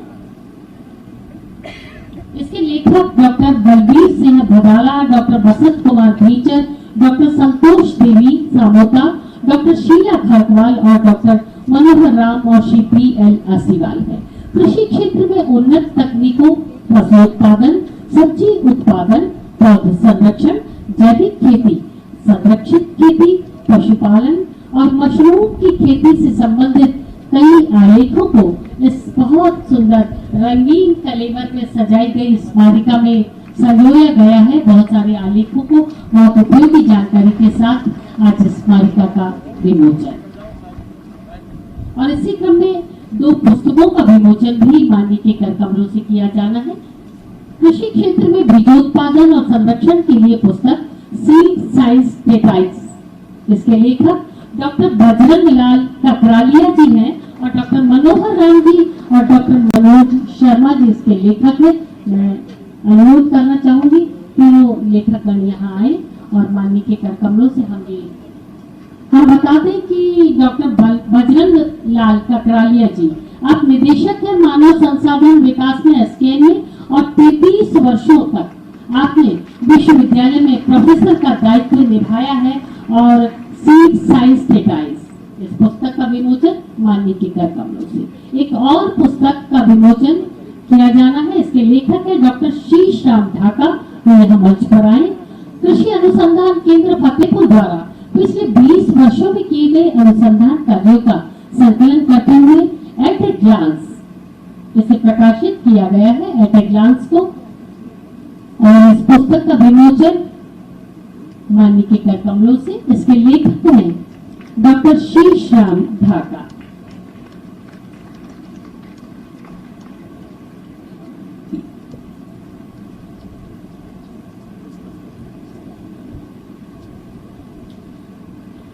बहुत बहुत धन्यवाद माननीय मुख्यमंत्री महोदय, हमें स्मारिका का और इन पुस्तकों का विमोचन आपके कर कमलों से करवाया। और बहुत लंबे समय से दूर दूर से आप लोग दरो दीवार लांघ कर सुबह से यहाँ मौजूद हैं, इतनी तेज धूप में जहाँ व्यक्ति की संवेदनाएं भी समाप्त होने लगती हैं।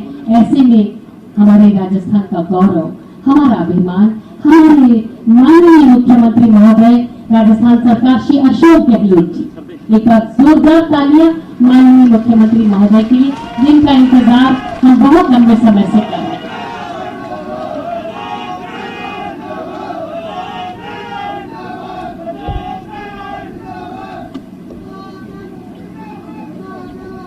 आप चलिए। कृषि मंत्री राजेंद्र राय जी, हमारे अध्यक्ष किसान आयोग के विधायक पूर्व केंद्रीय मंत्री महादेव सिंह खंडेला जी,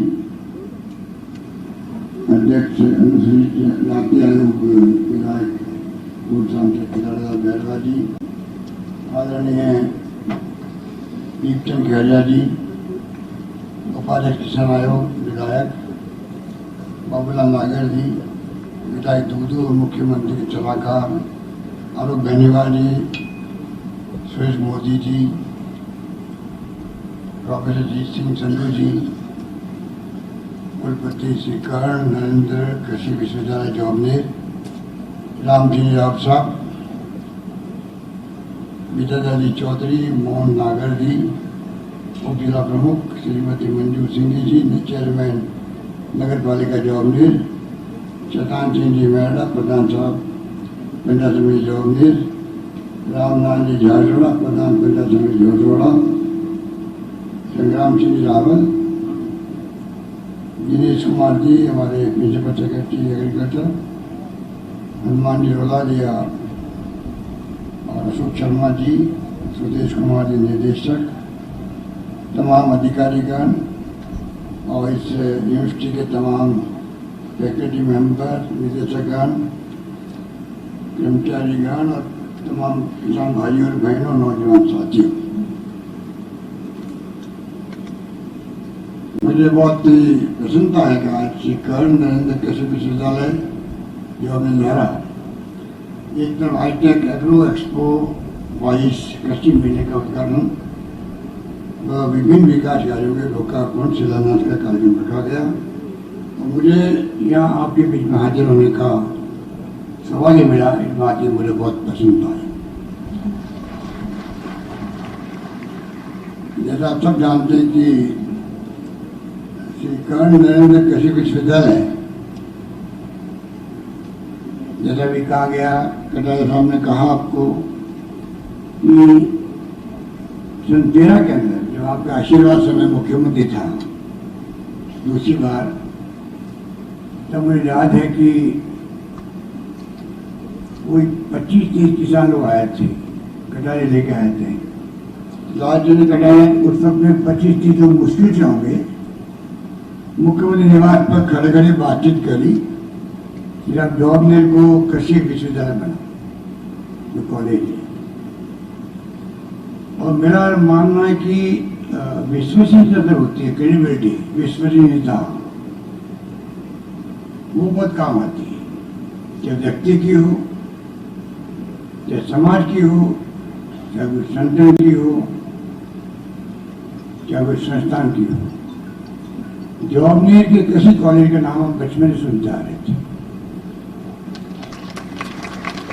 और जैसा श्री कर्ण नरेंद्र कृषि विश्वविद्यालय नाम रखा गया इसका, राव साहब के बारे में आप सब जानते हैं। उस जमाने में अगर स्कूल खोली हो, कल्पना करें 1893 में कहते स्कूल खोली गई यहाँ पर पहली बार। ये जयपुर स्टेट की दूसरी स्कूल थी। जयपुर स्टेट की दूसरी स्कूल जॉबनेर में अगर उस वक्त में कर्ण नरेंद्र सिंह जी द्वारा खोली गई, आप सोचते तो वो कैसा व्यक्तित्व होगा, कैसी दूरदृष्टि होगी, कोई कल्पना के पार की बात है। बहुत ही शुरुआत उन्होंने करी और फिर राव साहब ने इसको कॉलेज बना दिया, जमीन दान दी, बहुत इतिहास शुरू हुआ इसका। इसलिए मैंने कहा बचपन से सुनते आ रहे थे कि जॉबनेर की कॉलेज की अलग प्रतिष्ठा है, अलग क्रेडिबिलिटी है, और वो मेरे दिमाग में रही।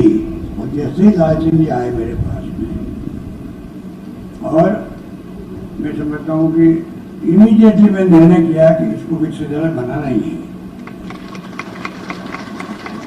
बल्कि मैं ये कहना चाहूंगा कि भला हो लालचंद जी का, ये लिखे और जॉबनेर में बना कृषि विश्वविद्यालय, उसके साथ में कोटा का भी, जोधपुर का भी कृषि विश्वविद्यालय बन गया, तो वो भी इनके खाते में जाता है। जॉबनेर के खाते में जाता है, जोधपुर का भी और कोटा का भी विश्वविद्यालय कृषि का, समझ लो। अब जो हम 50-60 कृषि कॉलेज खोल रहे हैं राजस्थान में, तो आप सोच सकते हो कि सरकार की सोच क्या है किसानों के लिए। किसानों की बात तो सब करते हैं,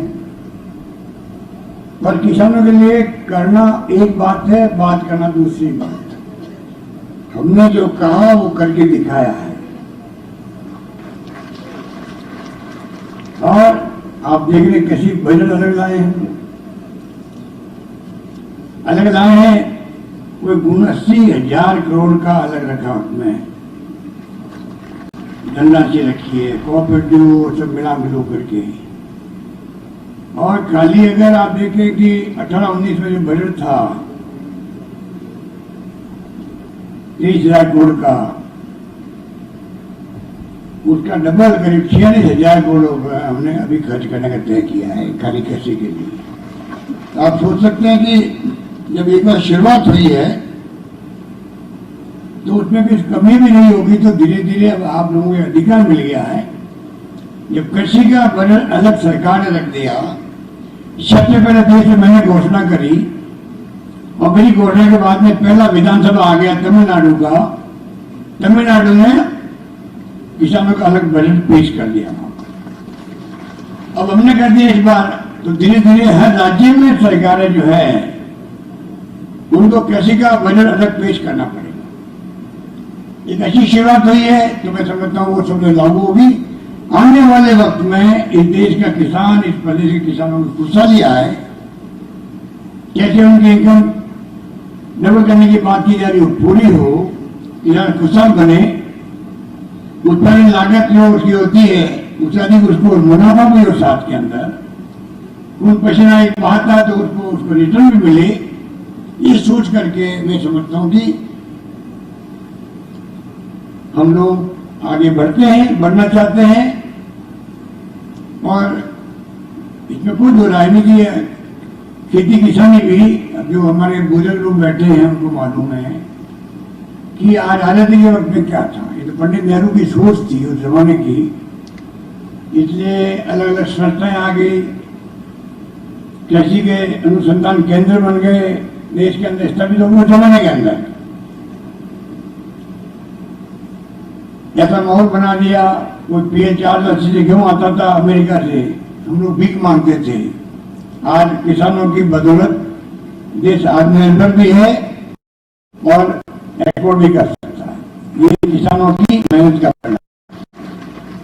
इस रूप में आप देख रहे हैं कि राजस्थान में जिस रूप में खेती आगे बढ़ी है, कृषि क्षेत्र आगे बढ़ा है।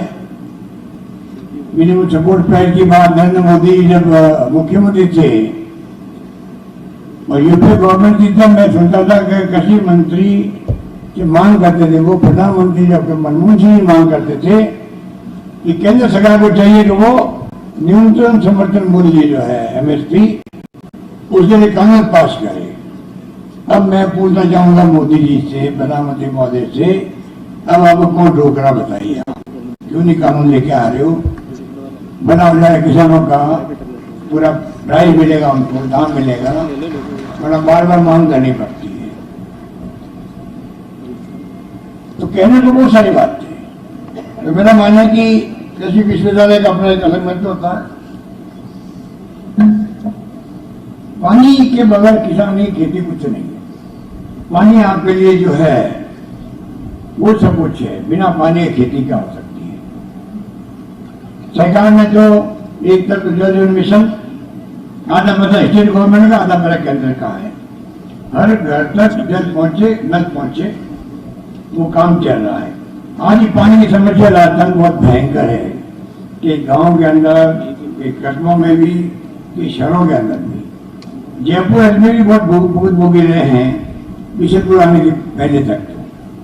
फिर तो आप देखें कि पूरे जयपुर में पानी आ रहा, दूदू में बगल नागरी ले गए पानी, और सब जगह पानी के लिए मैं समझता हूँ कि इंदिरा गांधी कैनाल हो, चाहे वो नर्मदा हो, चाहे वो बिशनपुर हो, चाहे चंबल हो, प्रयास किए जा रहे हैं।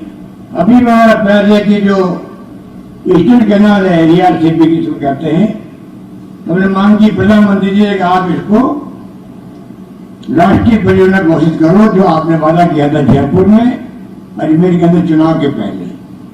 मैंने असेंबली में भी कहा है विपक्षी नेताओं को भी, आप साथ चलो, हम लोग सब एक साथ चलते हैं। दिल्ली के अंदर प्रधानमंत्री से बात करते हैं कि इस योजना को, जो 40,000 करोड़ की योजना है, बिना कहने के सहयोग से समय को पूरी नहीं हो सकती है।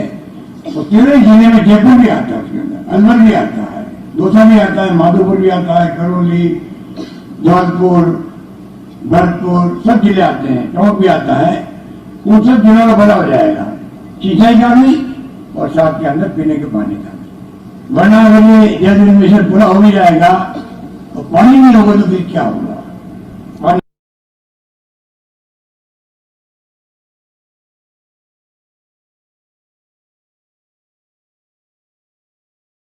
पहुंचे कैसे घरों के अंदर और खेतों के अंदर हो गया प्रांगण इलाके। तो पानी की लीला अपरंपार है, उसको बचाना हर नागरिक का कर्तव्य बनता है। जहां उसका बस चले, पानी एक एक बूंद कैसे बचे, खेतों में, खलिहानों में, घर में, घर की छत पर, जहाँ बतख का है। पुराने जमाने में तो घरों में टांगे बनते थे, बाढ़ में, जैसलमेर में तो बड़ा होती नहीं थी। जोधपुर के इलाकों में तो हर घर में जल के टांके बनाए जाते थे। बरसात का पानी इकट्ठा होता था, जिसको पागल पानी कहते थे, जो मीठा पानी होता था, बड़ा खाना पानी पीना पड़ता कई जगह, तो गाँव ऐसे भी है, उससे काम चलता था। लेकिन सरकार सब कुछ कर रही है आपके लिए, पानी को बचाने का आपको भी करना है, हम सब मिलकर करेंगे। बिजली के लिए हमने अभी जो 1,000 रुपये प्रतिमाह दिया किसानों को, करीब 5.5 लाख किसानों का बिजली बिल आई या खेतों के अंदर कुओं के अंदर बिजली बन गई है। इतना बड़ा काम हो। अभी हमने जो डोमेस्टिक घरेलू कनेक्शन है यूपी का भी छूट दी, हमने 50 यूनिट की छूट दे दी है, फ्री कर दिया है। 150 तक हमने 3 रुपये कम किए हैं। 300 यूनिट आने वालों को 2 रुपये कम किए हैं, काफी फर्क पड़ेगा। तो मैं जानता हूँ कोरोना में माल बढ़ी है, सब जगह भयंकर माल पड़ी थी, और राजस्थान सरकार ने आपका आशीर्वाद से तो कमी नहीं रखी। जो कोरोना प्रबंधन राजस्थान सरकार ने किया, देश में कहीं से भी नहीं हुआ, ये मैं दावे के साथ कह सकता हूँ। लोगों जाने बन गई, फिर भी लोग चले गए। क्या हालात थे दूसरी लहर के अंदर, आप सोच सकते हैं। ऑक्सीजन की कमी, दवाई नहीं मिल रही थी।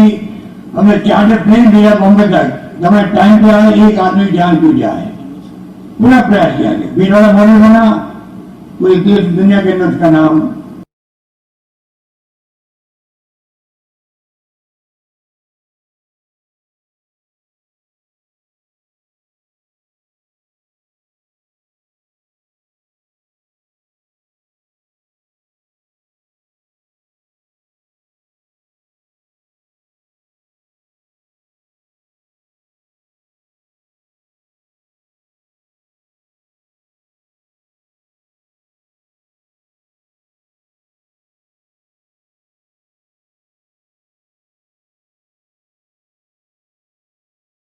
मैं बहुत प्रभावित हुआ।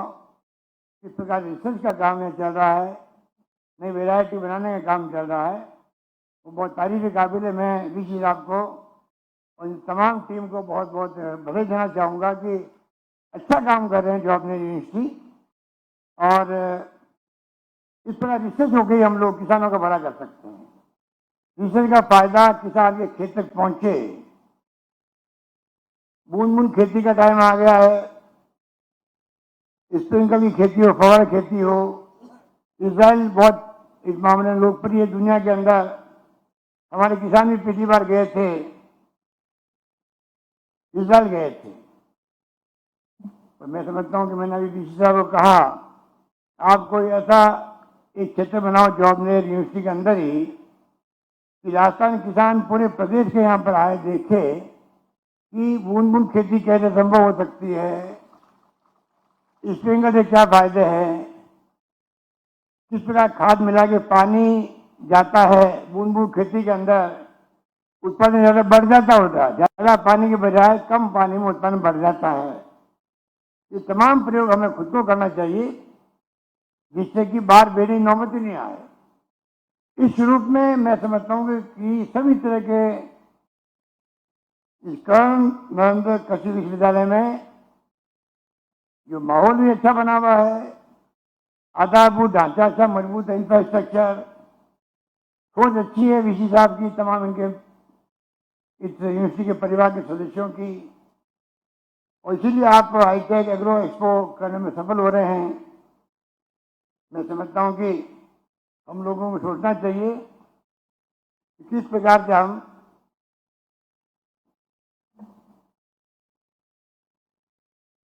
आने वाले वक्त में इस काम को यहाँ करके दिखाएं।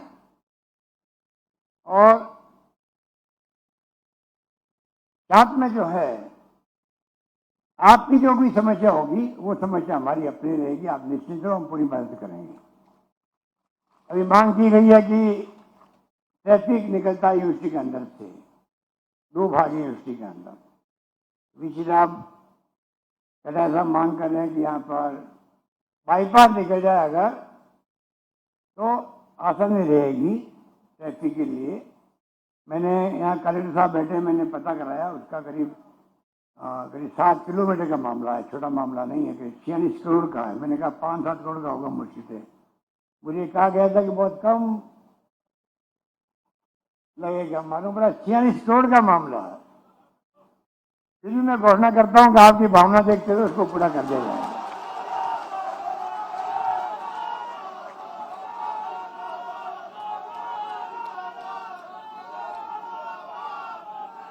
तो आपके बाईपास भी निकलेगा, बाकी आपके एसडीओ ऑफिस, वीडियो ऑफिस, पता नहीं क्या क्या मांगा आपने, सब मिला यहाँ पर आपको। कटारी जैसे आपका सक्षम नेता है यहाँ पर, तो आपको कहने की आवश्यकता नहीं। सब नेता बैठे हमारे नागर साहब लगा करके, मोदी साहब और बैजा साहब। मैं समझता हूँ कि कोई कमी नहीं रखते हैं ये लोग अपने क्षेत्र की मांगों पूरी। दीप सिंह खैरिया जी हमारे बहुत वरिष्ठ नेता हैं, अमर बेनीवादी बैठे हैं, फिर मोदी जी बैठे हुए हैं। तमाम एमएलए जो हैं, ये खंडेलवाल साहब तो है ही हमारे, तो लालचंद जी समेत जो आपके जनप्रतिनिधि हैं, अपने क्षेत्र में विकास करवाने में, कोई तहसील, कोई उप तहसील, कोई एसडीओ ऑफिस, कोई नगर पालिका बनाओ, कृषि कॉलेज खोलो, गर्ल्स कॉलेज खोलो। मेरे ख्याल से ये मांगते मांगते थक जाते, मैं देता हुआ नहीं थक रहा हूँ, ये मैं कह सकता हूँ।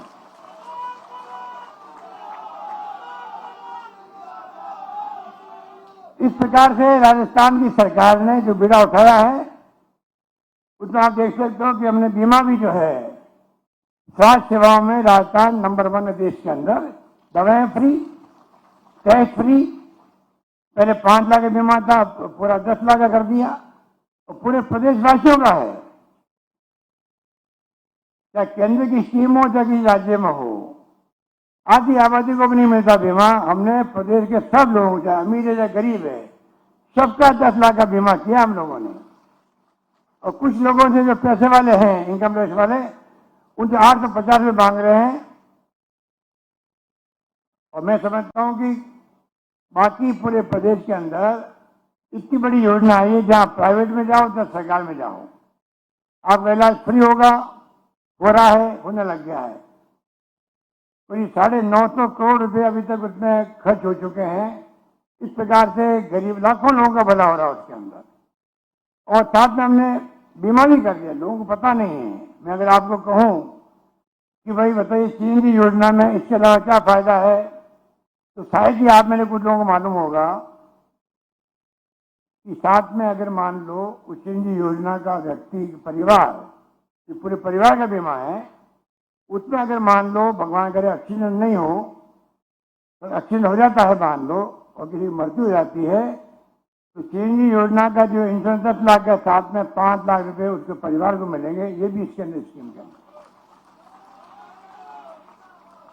पर आप ताली बजा रहे हो, तो मेरी शिकायत आपसे ये है, और एक ही अपेक्षा मैं आपसे करता हूँ, कृपा करके जो स्कीम बनी है, उन स्कीमों का आप अपने गांव में कोई गरीब आदमी, अनपढ़ आदमी है, समझ नहीं पा रहा है, उसको मालूम नहीं है, उस तक योजना पहुंचाओ। ये मैं आपसे अपेक्षा करता हूँ, आपका आह्वान करना चाहता हूँ।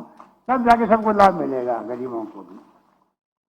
हमने साथ में भी किया है। 1,33,00,000 परिवार है जिनका ये 10 लाख का बीमा हुआ है, पूरे परिवार का हो गया है। उसमें जो महिला है प्रतिनिधि, उनके नाम का कार्ड बना है अलग से। और साथ में हमने तय किया 1,33,00,000 मोबाइल फोन दिए जाएंगे महिलाओं को, उन घरों के अंदर जिनको ये सीएनजी योजना का लाभ मिला है। महिलाओं के नाम पे ताली बहुत कम बजी है। ये महिलाओं को मैं कहना चाहूँ, तुम जोर से बजाओ। ये पुरुष लोग जो है ना, ये अपने वर्ची में लगना चाहते हैं, इसलिए ताली नहीं बजा रहे हैं। टेलीफोन मोबाइल महिला को पूरे परिवार के काम आएगा, वो खाली महिला के काम नहीं आएगा। कोई समस्या है घर के अंदर, इतना करनी गवर्नमेंट को, कोई शिकायत है गवर्नमेंट से, पानी, बिजली, शिक्षा, स्वास्थ्य, सड़कें, सफाई, कोई भी शिकायत आप कर सकते हो। मोबाइल फोन आपके स्वास्थ्य के लिए भी, अन्य योजनाओं के लिए बहुत काम की चीज होगी। तमाम लोगों को मोबाइल फोन फ्री मिलेगा, 1,33,00,000 महिलाओं को।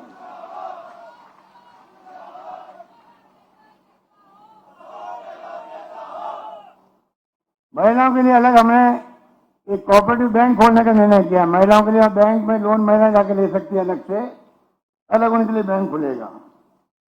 अभी मैंने 30 कन्या महाविद्यालय खोले हैं, 30 एक साथ में। 3 साल में कुल 36 हो गए हैं। कृषि विश्वविद्यालय अलग, कृषि कॉलेज अलग खुल रहे हैं, गर्ल्स कॉलेज अलग खुल रहे हैं। कॉलेज मैंने 123 खोले थे पिछली बार, उसमें 33 गर्ल्स के थे। तो शिक्षा के क्षेत्र में राजस्थान अब पीछे नहीं रह रहा है, आगे बढ़ता जा रहा है। राजस्थान में IIT भी है, IIM भी है, एम्स भी है, IIIT भी है। कोई कमी नहीं राजस्थान के अंदर। एक MNIT भी है जयपुर के अंदर। एक से बढ़कर एक संस्थाएं हैं, विश्वविद्यालय खुल रहे हैं। करीब 28 विश्वविद्यालय बन गए होंगे राजस्थान के अंदर सरकारी। मेडिकल कॉलेज हर जिले में बन रहा है।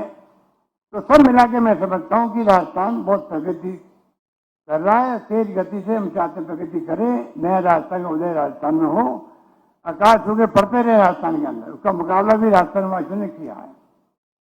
इसलिए हमारी मांग रहती है सरकार से, केंद्र सरकार से भी, आप राजस्थान में इलाके दूर दूर गाँव बसते हैं, रेगिस्तान के इलाकों में और ज्यादा ढाणी दूर बढ़ती है, पानी पहुंचाना हो, बिजली पहुंचाना बहुत ज्यादा खर्च होता है। आपको चाहिए राजस्थान को आप दर्जा दो, विशेष दर्जा दो पहाड़ी इलाकों की तरह, जिससे कि राजस्थान में टाइम पे JJM बन सके, योजना लागू हो सके, जल इन्वेशन की, बिजली गांव गांव पहुंच सके। हालांकि आपको मालूम होगा, मैंने भी कह दिया है जो 9 साल की जो पेंडेंसी है आपके कृषि कनेक्शन की कुओं पर, पिछली बार मैंने 1.5 लाख कनेक्शन दिए हैं कुओं पर। अब मैंने घोषणा कर दी है जितने भी बाकी कनेक्शन हैं तमाम कनेक्शन अगले 2 साल में दे दिए जाएंगे किसानों को।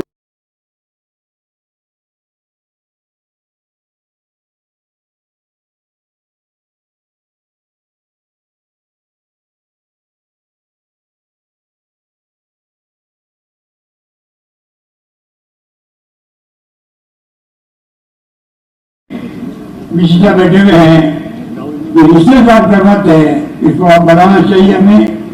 रिसर्च का फायदा कैसे किसान तक पहुंचे, खेत तक पहुंचे, इस पर हमारा विशेष प्रयास होना चाहिए, उसकी विशेष योजना बननी चाहिए, जिससे कि मैं समझता हूँ कि जिसकी उम्मीद किसान करता भी है वैज्ञानिकों से।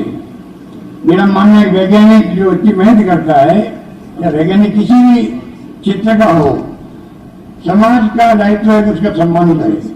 रिसर्च करके कोई आपके लिए चीज पैदा करता है, या खेती संबंधित हो, चाहे वो पशुपालन संबंधित हो, किसी भी संबंधित हो, तो समाज का दायित्व है हम उन वैज्ञानिकों का सम्मान करें।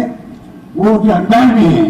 मैं उम्मीद करता हूँ कि ज्यादातर के लोग इस दिशा में आगे आएंगे, हमेशा उन लोगों का सम्मान करेंगे, किसानों का भी, साथ में वैज्ञानिकों का भी।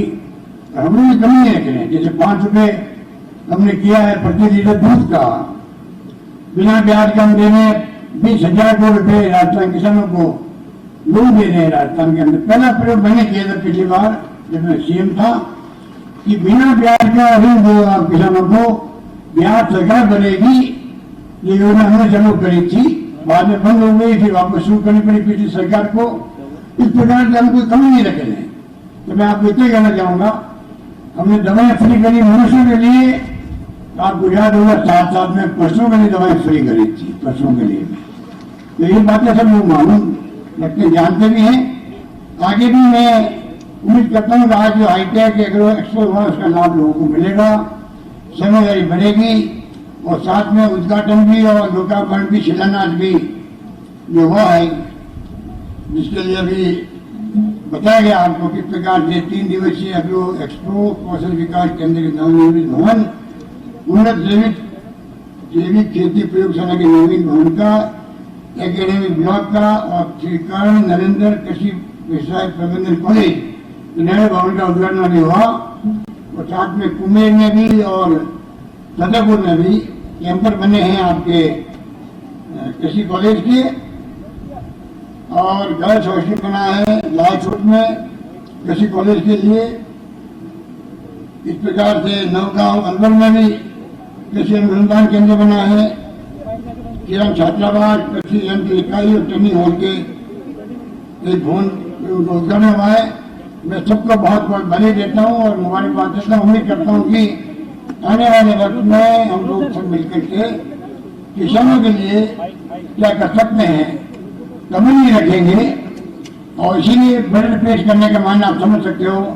आने वाले वक्त में सरकार और ज्यादा मजबूती के साथ में आपके साथ खड़ी नजर आएगी। यही बात कहता हूँ, मेरी बात समाप्त करता हूँ। धन्यवाद, जय हिंद, धन्यवाद।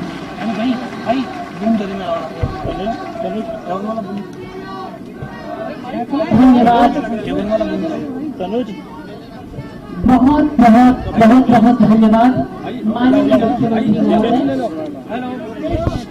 आपने कोरोना प्रबंधन